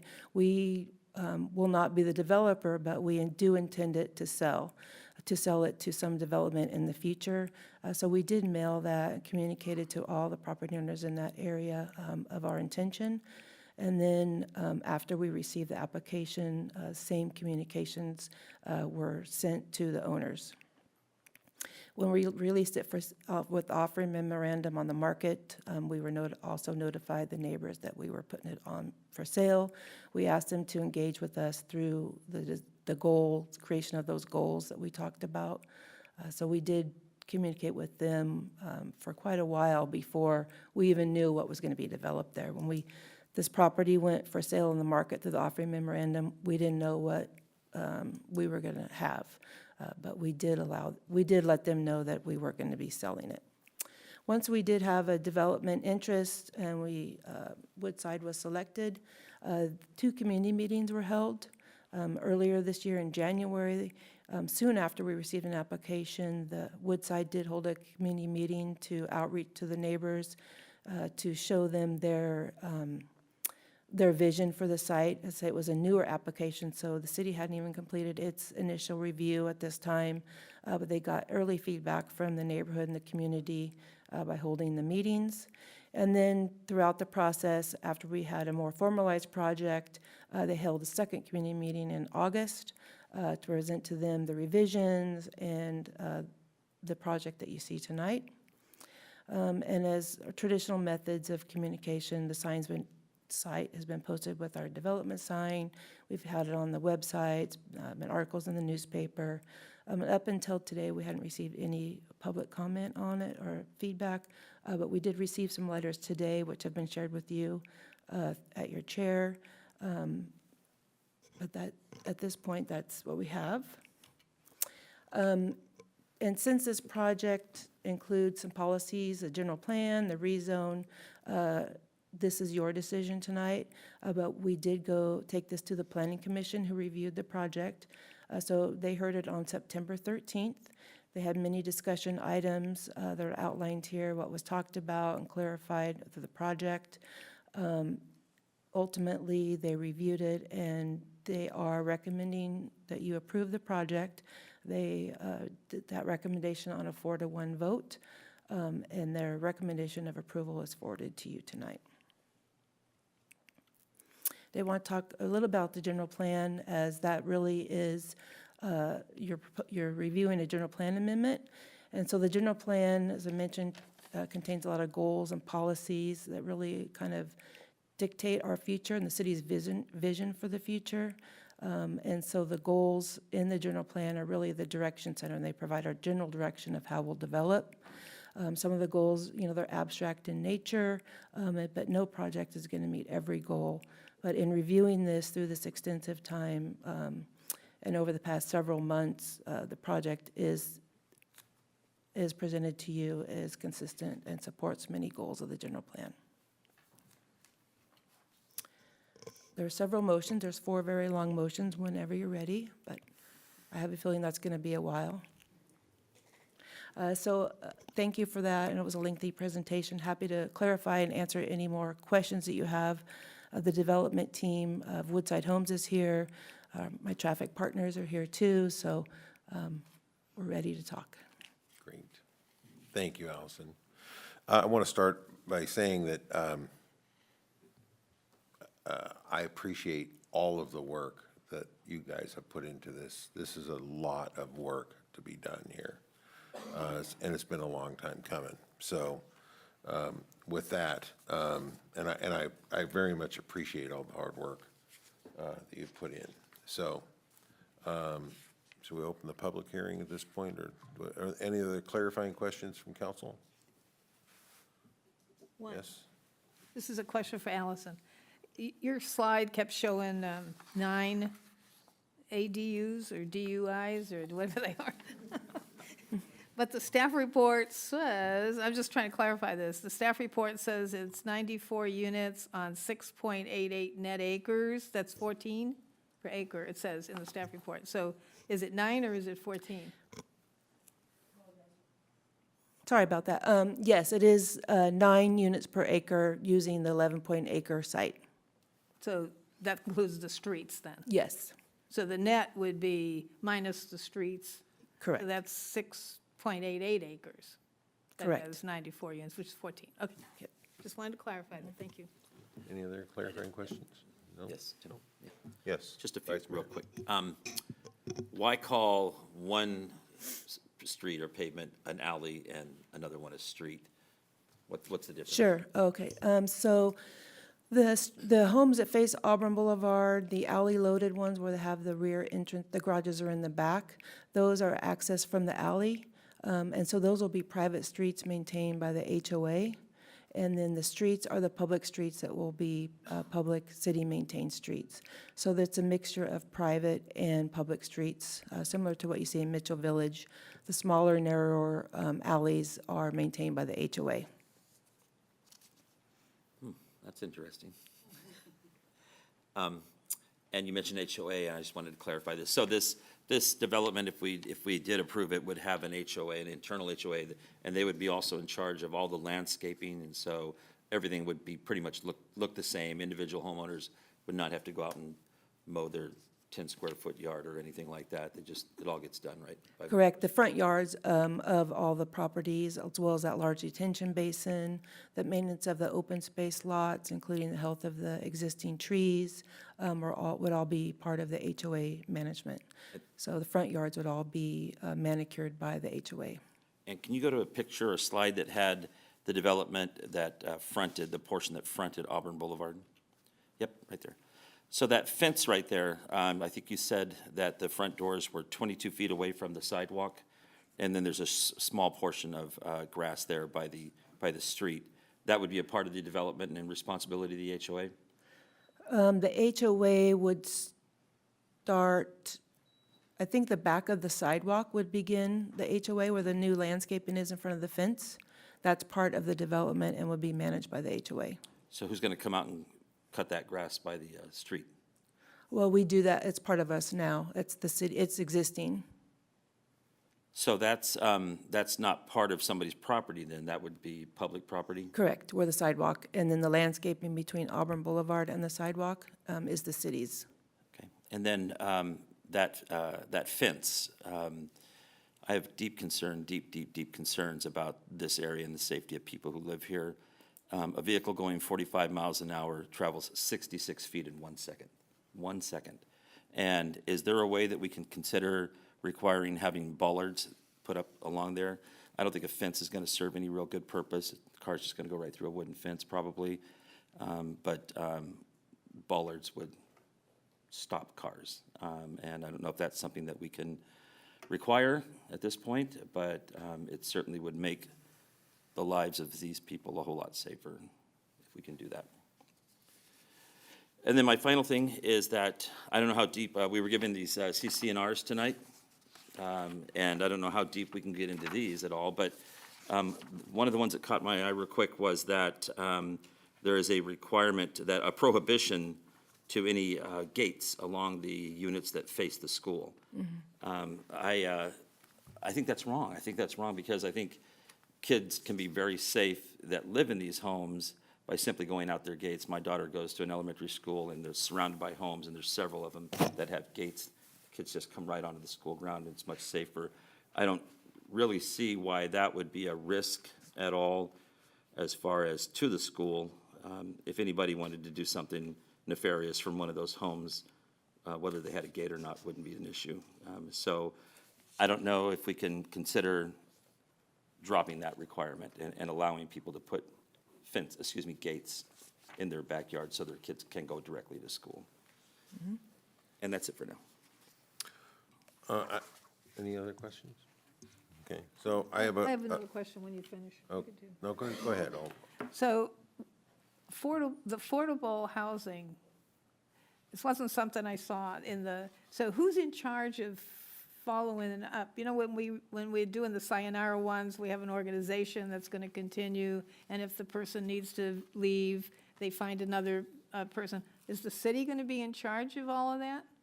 That is correct. The city will be responsible. So we're going to for- have to go find tenants, the buyers that qualify will. We we'll don't have to- necessarily find the buyer. In the initial marketing of it, we will help Woodside identify buyers. We need to verify that they meet the But income once qual- Woodside sells aren't they gone? They are gone. So if it's resold, yes, we keep an interest list now of people looking for affordable So housing. we'll be maintaining the records of all the people who live in the 14 homes and make sure they're current on their mortgage and all. Yeah, that would be our obligation, and the project's condition that 3% of the sales price will help fund that effort on the city's behalf moving forward to make sure we have adequate staffing and resources to do so. We'll probably have to hire new staff for that, or do we have anybody available to do that? We can work with our staff and/or consultants to help support our staff, similar to how we do our low-income, First-time homebuyer. first-time homebuyer program or the repair programs. So, okay, all right. So is there any requirement here that these properties be owner occupied? Can they be rentals? Is there any? There's not a current requirement for that, but the affordable ones cannot be rented out. And for clarification, just as a reminder, when we put the property up for sale, how many offers did we get? Just the one that I'm aware of. Just one? So we didn't really select, we didn't select them, they selected us. So just a point of clarification there, so.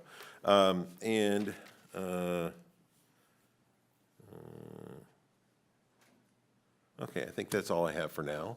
So I'm going to go ahead and, time to open the public hearing, correct?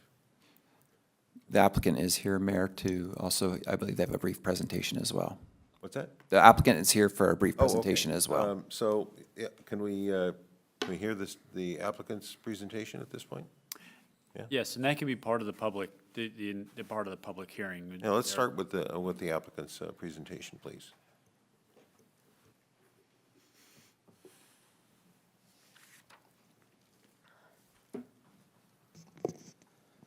Mayor, Vice Mayor, members of the council, Mike LaFortune with Woodside Homes. We are very honored and excited to bring this residential community to the city. You know, it's been a long time. I know we've been working on this for a very long time. What I want to do is I first want to compliment and thank your staff. They have done a tremendous job. I've done entitlements throughout the region and throughout the states, and this is definitely a first-class team, and I want to thank you for that, and they should be commended for all their hard work. So what we don't want to do is repeat the very extensive staff report and presentation. So I'm going to go very quick. And this will be the fourth time we've presented this project to the public. So there's a couple items that I've heard over and over again that I just kind of wanted to address. So we're going to go kind of play a game of going very fast through these slides. But first of all, you can see the land plan here, which we're very excited about.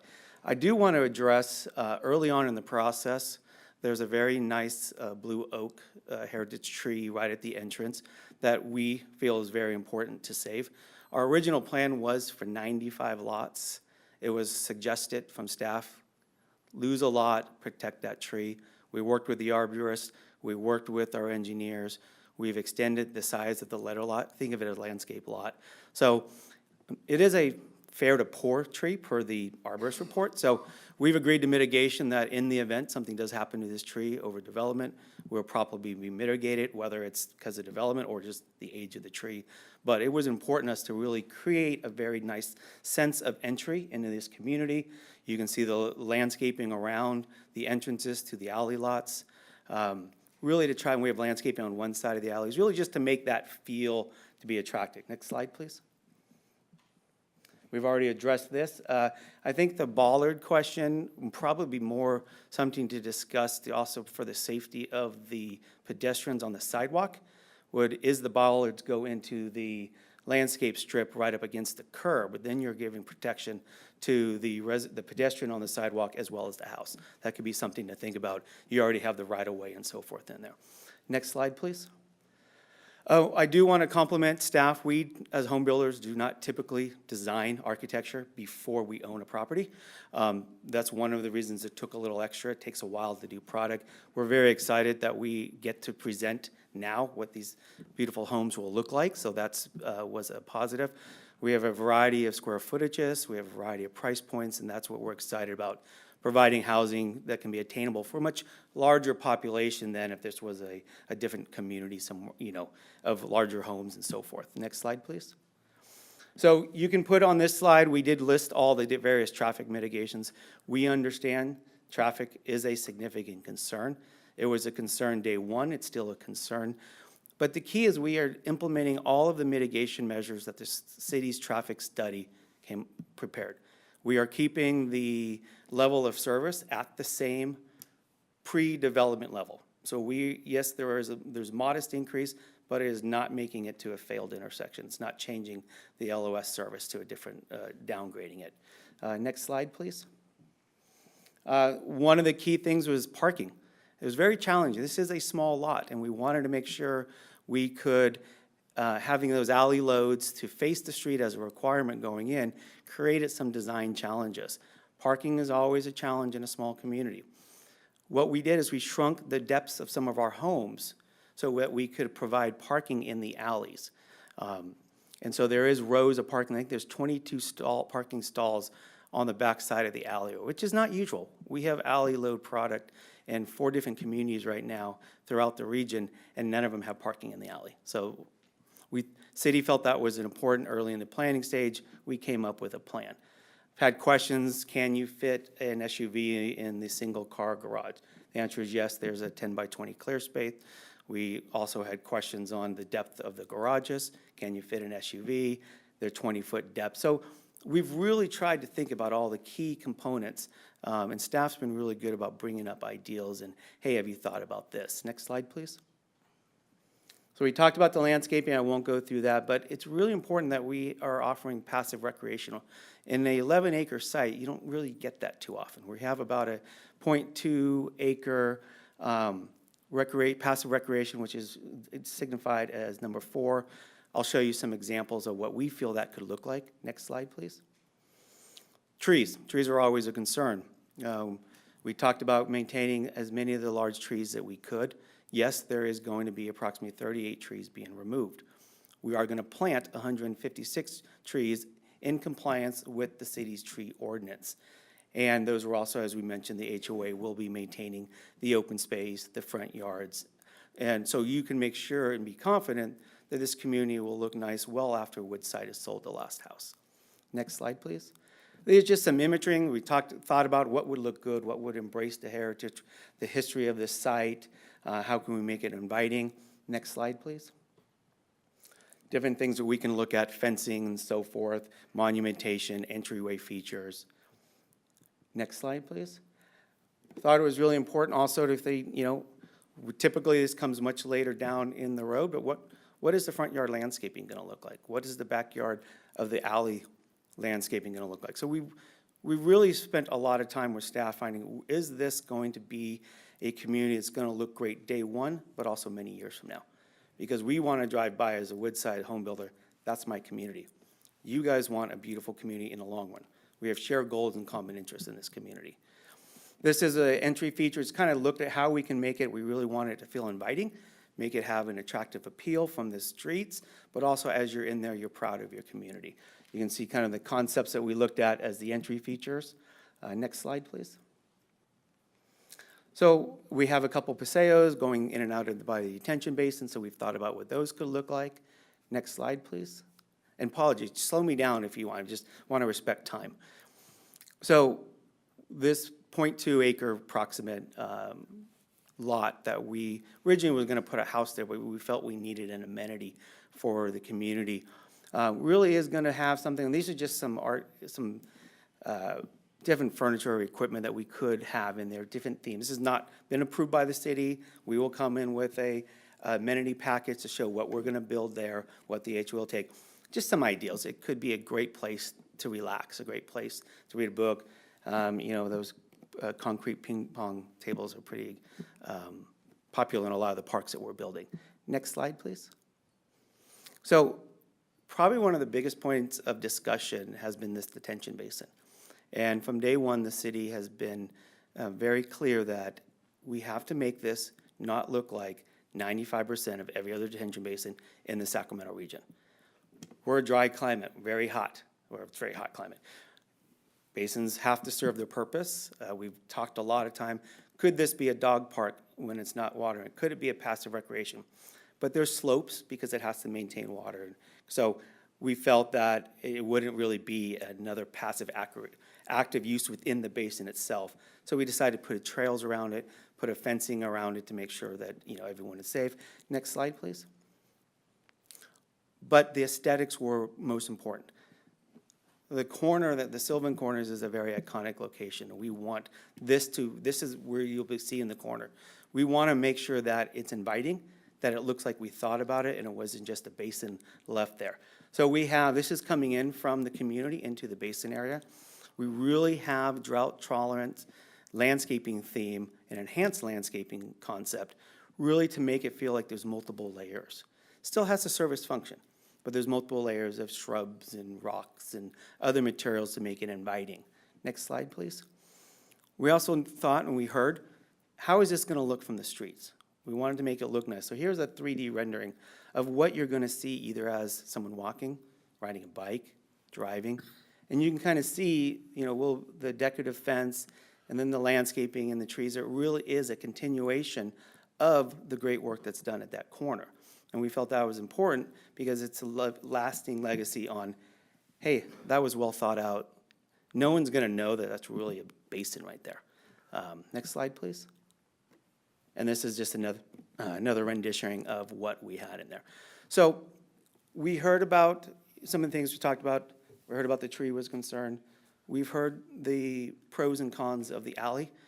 We think alley homes are something that's not suitable for everybody, but it's a great opportunity and a great housing opportunity for people.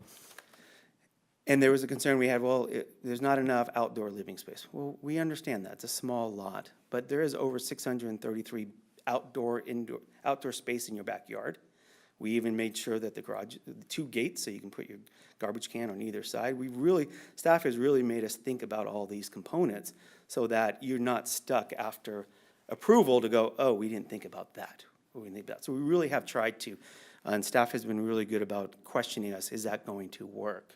So we do have slides that can show where the living space is. But, we're excited about this community. We feel that we're proud to provide housing for a very wide variety of buyers. These price points, although we haven't come up with final pricing because we're still a ways before we do our grading and so forth, but it is going to be the workforce housing that was really part of the original goals. And we're proud, we are offering affordable housing. We're doing income-restricted housing. We're building it. That does not happen in a lot of communities, and we're proud of that. So we're very excited, appreciate the patience. It's been a good process, very diligent. Like I say, they are very, very diligent. But we appreciate that, and I think that will come out to be a very good project. So I'll be available for, obviously, any questions. I can stay up here for a couple now or come back at your pleasure. Great. Any questions? I have a question. What makes a house affordable? You just put cheaper windows in? What happens? No, you get a little bit scale, size. Scale? So all the affordable ones will be the 1-stories? No, so that's a great question. So staff, also it's California law. We are not going to cluster. The goal is that at the end of the day, no one knows which ones are deed restricted or not. So they'll be intermixed. You already have policies that I can't put the same elevation next to each other. So they'll be intermixed. They're not going to be put in the corner or anything like that. You have the ability to have a variety of plans. So the price of the affordable housing is a math equation based on size, bedrooms, so forth. And so, no, there's not going to be. So it's got smaller square foot inside? So that, I was referring to the affordable housing. Right. All those plans that we are showing are eligible under the affordable housing plan. The scale question on housing, a 3,200 square foot house with all brick in front or rock or stone is more expensive than a 1,600 square foot house. And so there is viability on what we're doing in alley load because you're on a smaller lot. If this was all 65 lots, we'd probably have 3,500 square foot houses, and those would be at a much higher price point. So it is a combination of lot sizes. The houses are appropriately sized for the lot. I mean, we couldn't fit a 4,000 square foot house on these lots unless we're going maybe 3 stories. We are restricted. So a lot goes into the price of the house. What you're putting on the facade, how big the house is, how many rooms you're putting out, and so forth. So, I don't know if I answered your question. It has a lower market rate. It sells less. I would say the base sales price Is less. for this one is more appropriate for the size of the lots that we're building on.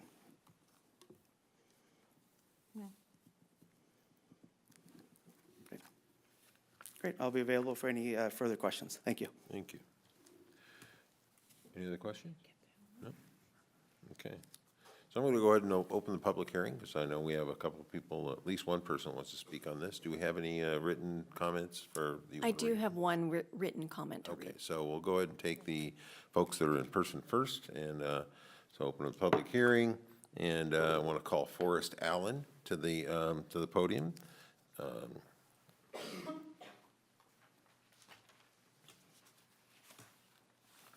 Good evening, council. Some of you know me, and there's a few that don't. I'm Forrest Allen, and I've lived on Carriage Drive, which is just on the other side of most of this property, for 50 years. And so I'll just, I made up a little note here, but we are very congested because of the route that going to all three schools. And so this would mitigate even more compact for us. And so I looked up some of this on a general plan. So I'm starting it out with my wife and I have lived here for 50 years. Our children attended the local schools, and all three of them, including Mesa Verde. We'd like to give you some views of the Sylvan Oak school proposal and why it is not a viable plan for our neighborhood or Citrus Heights. Before the city improved Sylvan Corners, the city gathered the businesses and owners and homeowners along the boulevard in my area. And we gave suggestions in groups, and it went quite well. And then after it was implemented, the city plan, you could see that some of these things, including the towers that are standing right now, were part of it. So we do have questions about the property. It was not listed in the Auburn corridor as a school after the school was taken down. The map shows all the way down from to the Sylvan Corners, and that property was bypassed as far as the corridor, the Auburn corridor. But, and it says that Sylvan Corners is an economic node, and the school property is part of that, and it was labeled school or public at that time. And I don't know what the date was, but I looked up the general plan for policy 2.4, where it calls for preservation of individual neighborhoods and promoting a business community. And so the business community is actually around that node, which is Sylvan Corners. And it has been for years. In fact, it started in the 1800s when the miners or the goods went up to the mountains. So this housing proposal is not a super design, as some of them indicate. It will decrease our quality of life as residents on the Carriage, Kenai, and anyone who uses these intersections to commute during those hours. When you put in the 94 houses on 11 acres and next to a busy street, all of those people, they're going to have children going for probably one or maybe three of those schools. So they're all going to have right turns going out, right turn at the intersection, and a right turn on Carriage and up to Kenai. And so Kenai is a block right now. It is a jam-up block. So we can't get out of our parking, out of our garage during those rush hours. We can't even back out. Those people, they're parents, but they're just going so fast, they ignore us. So the homes would likely, let's see, where was I?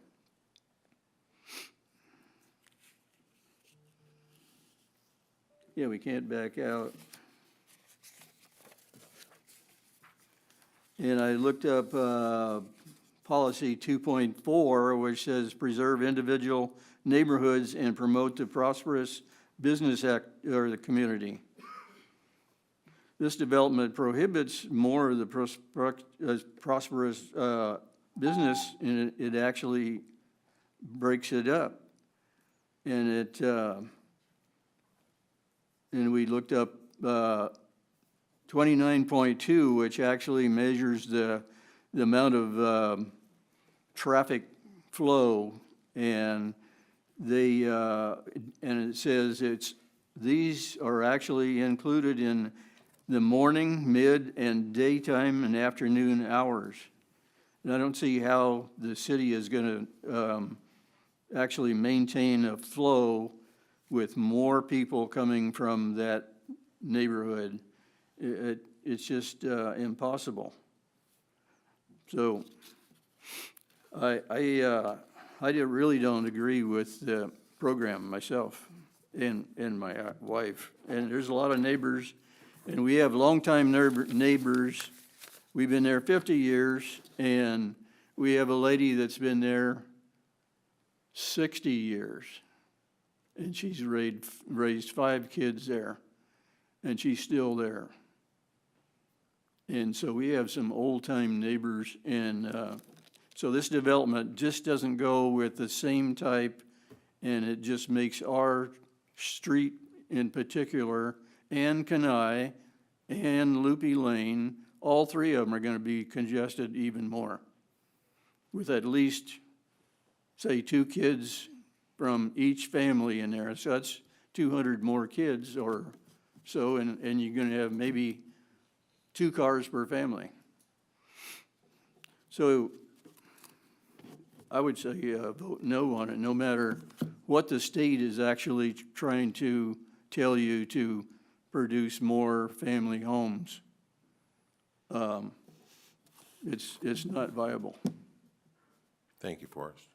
Yeah. All right, anybody else would like to speak on this item? Natalie Price, please make your way to the podium.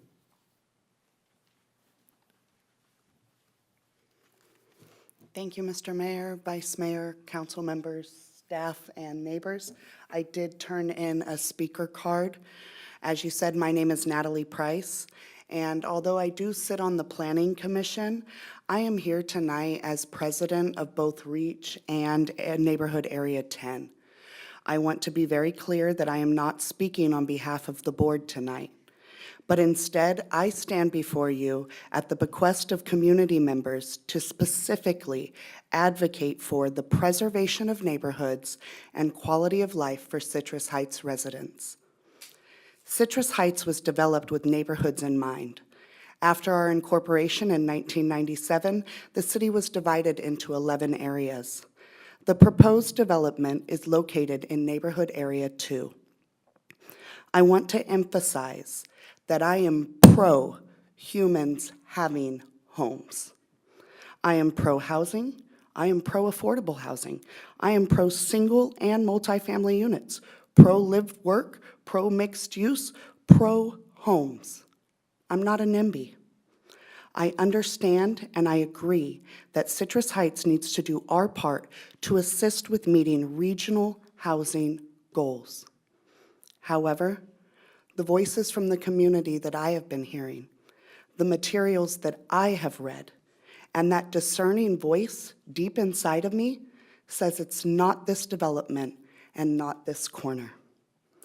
Our general plan, although seen by some as a loose outline for future development, was created and amended over the years to stay in agreement with community input. Frankly put, it's a reflection of the people. The general plan sets policies and actions to preserve and enhance quality of life for Citrus Heights residents, workers, merchants, and visitors. I ask for these residents, without adequate yard space for entertaining, nor protection from heavy Auburn Boulevard traffic to allow their children to play in a front yard, nor the ability to keep their windows open and not be burdened by the sounds of a prime city corridor. How high will their quality of life be? How well will our merchants across the way do as there's prohibitions on the amount of street parking, the placement of street parking, and when multiple families at holiday times have guests and that overflow parking becomes the other 3 corridors that already lack parking? What does that do to that business community? What happens when guests visit the families in their subdivision? What did Citrus Heights give those guests? Values of safe neighborhoods were reinforced when developing our general plan. This development blocks in the school, which brings new concerns of new threat opportunities and escape route availability. Again, I'm pro-housing, and I love that our general plan has goals to help with residential development. This project meets those housing goals. However, it is against many more goals than it is in alignment, and I feel that this needs to be considered. Policy 2.4, preserve individual neighborhoods and promote a prosperous business community. Policy 3.1, recognize and reinforce the city's individual neighborhoods. Policy 3.3, preserve and enhance high levels of personal safety and security. Policy 4.3, discourage features in residential development that tend to isolate residents from a sense of integrated community. As stated, this development is in Area 2, but it's isolated from any neighbors. It's wedged in a commercial corner between a school and a cemetery. The overflow parking of guests will be a detriment to our business community. The houses along the roadway offer little protection from cars veering, and non-middle school aged children still have to go on Auburn Boulevard to get to their schools, this time with more traffic, more impact. Policy 4.5, a critical aspect of approving the rezone of this public lot, states that there must be an enhanced community benefit to move forward. As you are aware, not many residents are as civically engaged as we would all like to see. And although it's not traditional public comment, a quick scroll of social media comments on a recent Sentinel article titled 94 Homes at Sylvan Corners Will Be a Detriment to Citrus Heights shares concern of quality of life decline for our residents, frustrations over traffic, congestion, and again, the safety of our school-aged children. All of the concerns that our general plan protect us from are listed. Some people ask me, Natalie, why are you wasting your time standing up and talking about a project that is a done deal? Well, call me a romantic, but I don't believe that this is a done deal. And I believe in we the people and a council that represents the voice of the people. I thank you for considering a no vote tonight. Thank you. Do we have any more people who'd like to speak on this item? Seeing none, City Clerk, could you read the comment that you have? So I have a written comment from Donna Brady. She states, I strongly oppose the addition of the 94-home housing development on Sylvan Corners at the former school site and totally agree with the statements of Sue and Forrest Allen. I too have lived off of Carriage Drive for many years and have experienced the horrendous traffic on Carriage Drive due to the schools on each end of the street. It's impossible to get on Carriage at times when school starts and ends and has become a dangerous street to travel at times. I also have a great appreciation of the history of this location and believe it should be used in a manner that respects that history and enhances the experience of current residents. There were many suggestions given by residents that included establishing facilities that would benefit the youth and community as a whole. I am not only concerned about increased traffic on Carriage Drive, but also on Auburn Boulevard and Old Auburn Road. It's already very dense at times between the Costco Walmart site up to Sunrise Boulevard on Old Auburn. It appears that the city leaders are entirely ignoring the quality of life of the current residents and care more about building dense housing in a city that has already reached its limits. I sincerely hope you will reconsider this housing development. Thank you. Thank you. So with that, there's no one else would like to speak. I'm going to go ahead and close the public hearing and ask council if they have any more questions or comments on this. Comments, when you get to comments, I have comments. Okay, we're to comments. More comments? All right. So if you have, I have comments. question, no? Jane?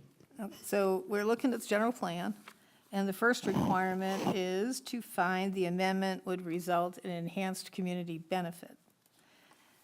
I do not find that this project offers an enhanced community benefit. There's nothing about this project that benefits the current residents of Citrus Heights. All of the design features discussed for all practical purposes benefit only the people that live there.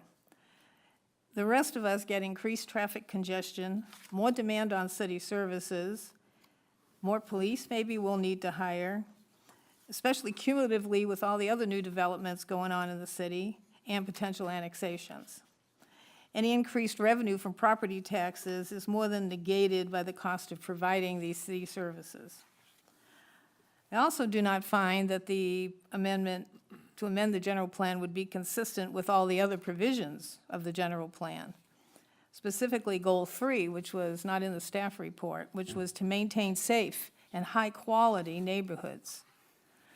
Right before Goal 3, the general plan states the quality of life within individual neighborhoods directly correlates to the quality of life for the entire community.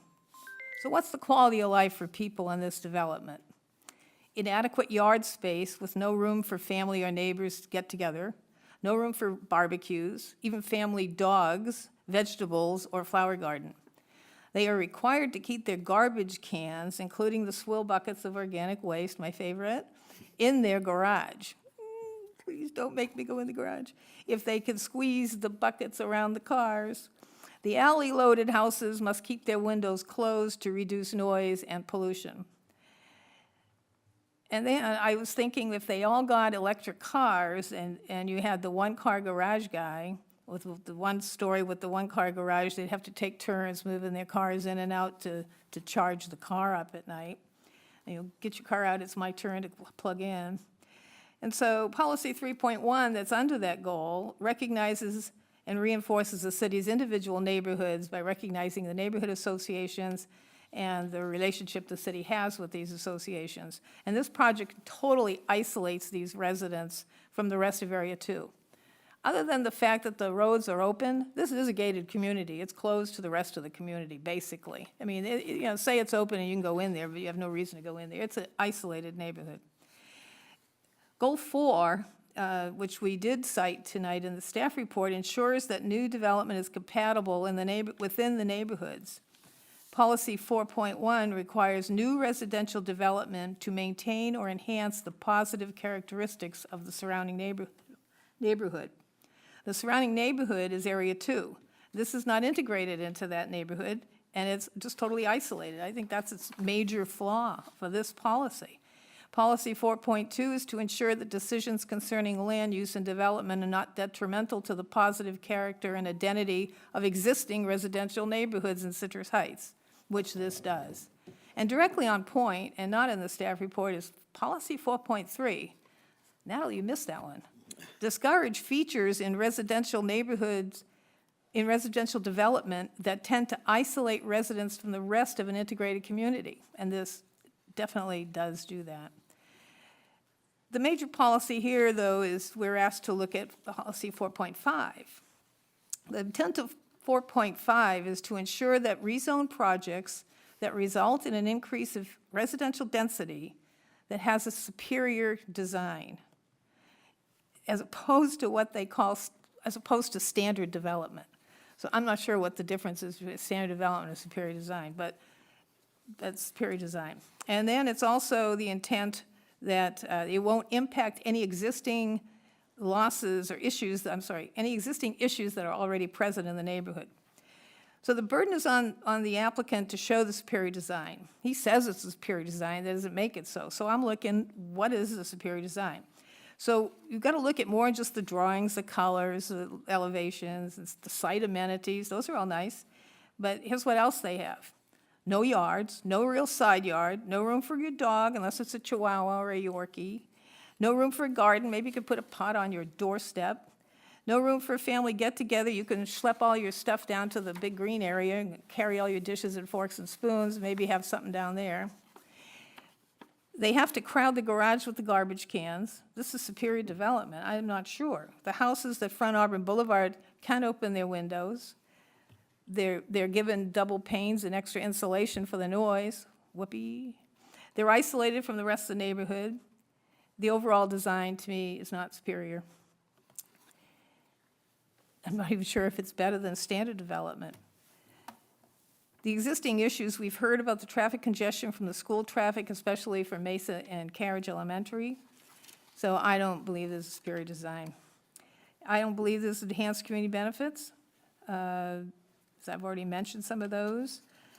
And thirdly, the project has to be found to be not detrimental to the public health, interest, safety, and convenience and welfare of the city.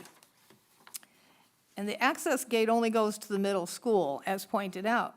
The elementary and the high school age kids still have to walk down Auburn Boulevard to Kenai or down Auburn to Carriage to get to school. And there's probably going to be a bunch of those kids in that development that have to do that. So I think that's a danger to the kids that they don't currently have. Probably live somewhere else now, and parents drive them to their school. They're safer in their mom's car than they are walking down Auburn Boulevard. And I think the increased noise to the rest of the community, the increased traffic, the increased pollution from their auto emissions. We talked about putting the bollards up. That helps a little on that safety. I find the proposed project is detrimental to the public health, safety, and convenience and welfare of the city. So then I looked at Goal 10. Goal 10 says to achieve attractive, inviting, and functional corridors. And it does show the Sylvan Corners as a major corridor. 10.2, policy 10.2 is to design buildings to revitalize streets and public spaces and to enhance a sense of community and personal safety. So then the general plan also called for a specific plan to be developed for Auburn Boulevard from Sylvan Corners to the northern city limits to implement the general plan. So quoting from the plan, it says, the specific plan must be consistent with the general plan, and in turn, all city development approvals and actions must by law be consistent with this specific plan as well as the general plan. So then I looked at the Auburn specific plan. There's 4 districts. This district is called the Sylvan Corners Village Square District. The land use concept for this section includes a pedestrian-friendly shopping environment that reestablishes Sylvan Corners' tradition as a social and commercial focal point. Potential for a drugstore, pharmacy, a large family-style restaurant, whatever. They just say suggestions. The land use policy number 9 is the guiding principle for land use for Sylvan Corners Village Square is reestablish Sylvan Corners as a distinctive focal point of civic, social, and commercial activities. The policy 11 declares develop vibrant commercial, recreational, and civic places that will make Auburn Boulevard a destination. Number 13 states design all new developments to provide strong functional links among the boulevard districts and neighborhood centers to adjacent neighborhoods and to the community of Citrus Heights and to the region. This project does no such thing. And then if you go to the community design page 2-11 of the Auburn Boulevard plan, the urban design concept for Sylvan Corners stresses the creation of a shopping district. The goal is to establish a walking destination that has interconnected groups of storefronts and parking lots. And this project wipes out the Auburn Boulevard plan. And as far as the consistency with all the other goals that are quoted, policies and goals that are quoted, there's a little quote in the bottom of the staff report where the court said, the nature of the policy and the nature of the inconsistency are critical factors to consider. A project is clearly inconsistent when it conflicts with one or more specific, fundamental, and mandatory policies of the general plan. For all the foregoing reasons, I don't support this project. That's the end of my comment. Okay. I wrote it down because I knew I couldn't say all that in 2 seconds. Vice Mayor. I don't want to follow that, jeez. I think Jana made some very good points there, very, very good points. I think we're, the enhanced community benefit aspect is just like on thin ice. It's just barely there, if that. And I haven't made a decision. I'm going to tell you right now, I'm still like, I don't know what I'm going to do here yet when we come to vote. But I'll tell you what I won't do is I certainly will not support the tentative subdivision map unless we come to an agreement, and I don't know how deep we have to do that with the issue of bollards or whatever to protect the homes along Auburn Boulevard. So I don't know if other council members need to chime in on that or what, but, and I don't know if we can make that decision later, whether it's within the property of the actual subdivision or whether it's along near the street of the area that I guess the city will own, which I don't understand that, but one or the other has to happen for me even to consider approving the tentative map, subdivision map. And that's it for now. Jane? Nothing? Portia? Just, I hear the concerns of the community, and I understand it. And I want to be clear that, when I started this almost a decade ago as a planning commissioner, second term on the council, these concerns and the comments that are made have been made consistently. I can go back from my Rolodex. I'm getting close to 40, so my memory ain't that great no more. I got 2 kids, so we were when they were thin. But same comments were made about Mitchell Village. We took a golf course that wasn't being utilized and we turned it into housing. And we had a big outcry about that's not right, that's not good, it's isolating the community. And what do we know? We have people there and they reactivated that marketplace area right over there by where the Staples is. They utilized the park across the street. I live in that same area. I live maybe 2 blocks from Sayonara Drive. We heard the same comments when it came to the little small area between Sayonara and Loker, where they developed like 9, 10 little homes there. You're overcrowding. We don't need any new houses in our neighborhood. If you want more participation in your neighborhood associations, we're going to have to build housing for people to live in. As far as I can see, I see the same folks come to my council meetings. Y'all ain't moving out. That means we have to build more housing in order to keep our communities vibrant. We had the same issue when it came to our 100% affordable housing project, Sunrise Point. Same comments. I think there is, Citrus Heights is 26, 27 years old. It's time for us to grow, and growing is painful. But we have to grow, and we have to accommodate that folks that are not, that haven't lived here for 50 or 60 years. I've been here only 10 years. We have to accommodate for folks who may not want a large yard. I have a large front yard. I hate mowing my lawn every Saturday. It just irks the life out of me. We have to offer people a variety of opportunities and let them make the decision on how much they want to be involved in their community, whether it's a lot, like we all are engaged, or a little bit. But for us to single-handedly, as people who are deeply entrenched in our communities, to say that this isn't what other people want is inherently wrong. We have to be a little bit more courageous and a little bit more thoughtful about what it is we're trying to attract into our communities and build that to bring it into our communities so we can continue to grow and thrive.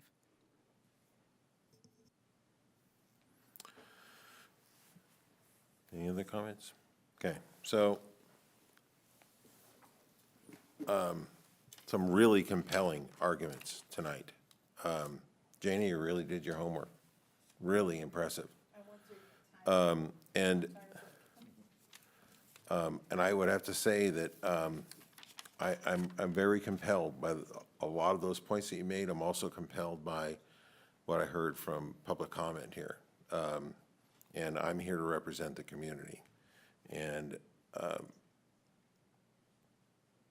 it's a tough decision because there's a lot of things I like about this project, but it's just not quite enough for me to support it. So, do we have a motion? Do we have a motion? Let's see how it goes. Can we get some clarification? Yes, some clarification for Vice Mayor. What happens if we do not support this?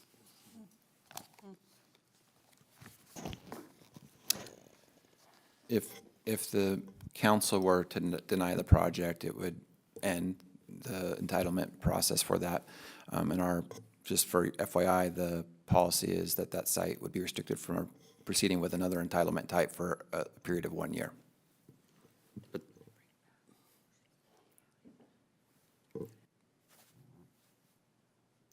That's just a policy, though, you're saying, right? What's on the line It's here? in the ordinance. It's in the zoning code, yes. Which can be changed. Yes.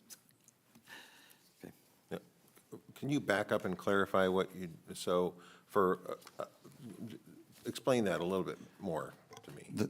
The zoning code has a provision that if the council or deciding body is to deny an application, that application for that property cannot proceed forward or come back in again to the city for a period of 1 year. Oh, I see, okay. All right. Yeah, that's specific to that application. You could get another application. And it would have to go, right, you have if you don't approve the zoning, don't approve the special plan amendment, the current zoning, the current general plan stays in place. It could come back and the council could consider other rezone, another application down the road, but if it's denied, then it just reverts back to what it is now. The other kind of option for council is to provide direction and continue it with that direction if that's the pleasure of the council. Though I would say, I hear your point is, I think what's before the council is this project. So you could give some direction, but really, that's probably more for a future agenda item at the end of this meeting. If you want us to, you could tell us to come back, and we could bring something back. All right, so anybody want to offer a motion? Yeah, I'll go ahead and do it. I move to adopt a resolution of the City Council of City of Citrus Heights adopting a mitigated negative declaration pursuant to the California Environmental Quality Act, CEQA, for the Sylvan Corners project located at 7137 Auburn Boulevard. You take the motions one at a time, correct? Yes. Do I have a second? I'll second. I have a question on the motion. Question on the motion? Just want to make sure that if we approve one portion of these motions, it doesn't mean that we can't oppose another portion. That's correct, and it's, the order is a little unique in the sense we're starting with the environmental document, the mitigated negative declaration. That was really not a discussion tonight. Yeah. So it could be that everybody supports that, and we'll see how it goes with the other ones. Now, there was a discussion about the bollards, so I don't think that's relevant really to this MND question here, but I don't know if, as it gets down to the other motions, you may want that explained. From my perspective, there's a couple options. One is, obviously, the city could put bollards in its own area, from the sidewalks to the curb, that we own that land, it'd be our expense, we can maintain. If you want the developer to take care of it on the other end, that would be something we'd have to discuss with them and have that incorporated. I suppose you could add that to the motion under number 2, since that is where the tentative subdivision map is, if someone wants to make that motion. Aren't the traffic issues involved in the mitigated negative declaration? Because there was recommendations to mitigate the impact of all the traffic, if you think those are sufficient. Yeah, that's a good point. That is part of this discussion here with the environmental document. Okay. So can I have a roll call vote, please? As we have a motion and a second. Can I have a roll call vote, please? Yes. Councilmember Karpinski Costa? No. Councilmember Lopez Taff? Yes. Councilmember Middleton? Yes. Vice Mayor Daniels? Yes. And Mayor Schaefer? No. All right, next motion, please. I move to adopt a resolution of the City Council of the City of Citrus Heights adopting a general plan map amendment approving a tentative subdivision map, design review permit, and tree permit for the Sylvan Corners project located at 7137 Auburn Boulevard, subject to the findings and conditions of approval. Second. Roll call vote, please. I have a motion and a second. Roll call vote. Councilmember Karpinski Costa? No. Councilmember Lopez Taff? Yes. Councilmember Middleton? Yes. Vice Mayor Daniels? No. Mayor Schaefer. No.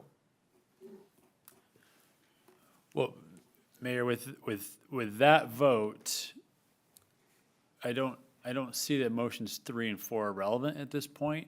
We could still take them for this, but I see that the project has not been approved based on this motion. So I would say that the rest of the motions are irrelevant to move forward with. Okay, thank you. So, Unless staff thinks otherwise, Director Kempinar? Yeah. all right, so so motion does not pass, and we move on to the next item, please. The next item is department reports, and there are none. The next item is city manager items, and there are none. Next item is items requested by council members or future agenda items. Okay, so we have an item Brett Daniels would like to bring Yeah, I forward. just want to see if we can get some council support for the issue that was brought up earlier about the dog licenses and bringing that Oh, back. I'll support that. Okay, I thought you I might. thought we might bring it to the Quality of Life Committee, which I serve on. I'm happy to participate in it. I don't know if you even need that, but I think we should bring that back. I don't understand why we have to have more than one license ever for a pet. That's, No, you didn't get the point.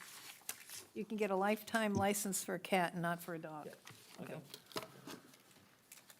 All right, and I do have an item I'd like to bring forward, and hopefully I'll get support from my other council members. I would like to bring forward an item that where we develop a resolution to support the Taxpayer Protection and Government Accountability Act that will be on the ballot next year. I'd like that to be brought forward on October 26th. I'll support that. Me too. Thank you. With that, next item, please. There are no further items. Right, this meeting is adjourned.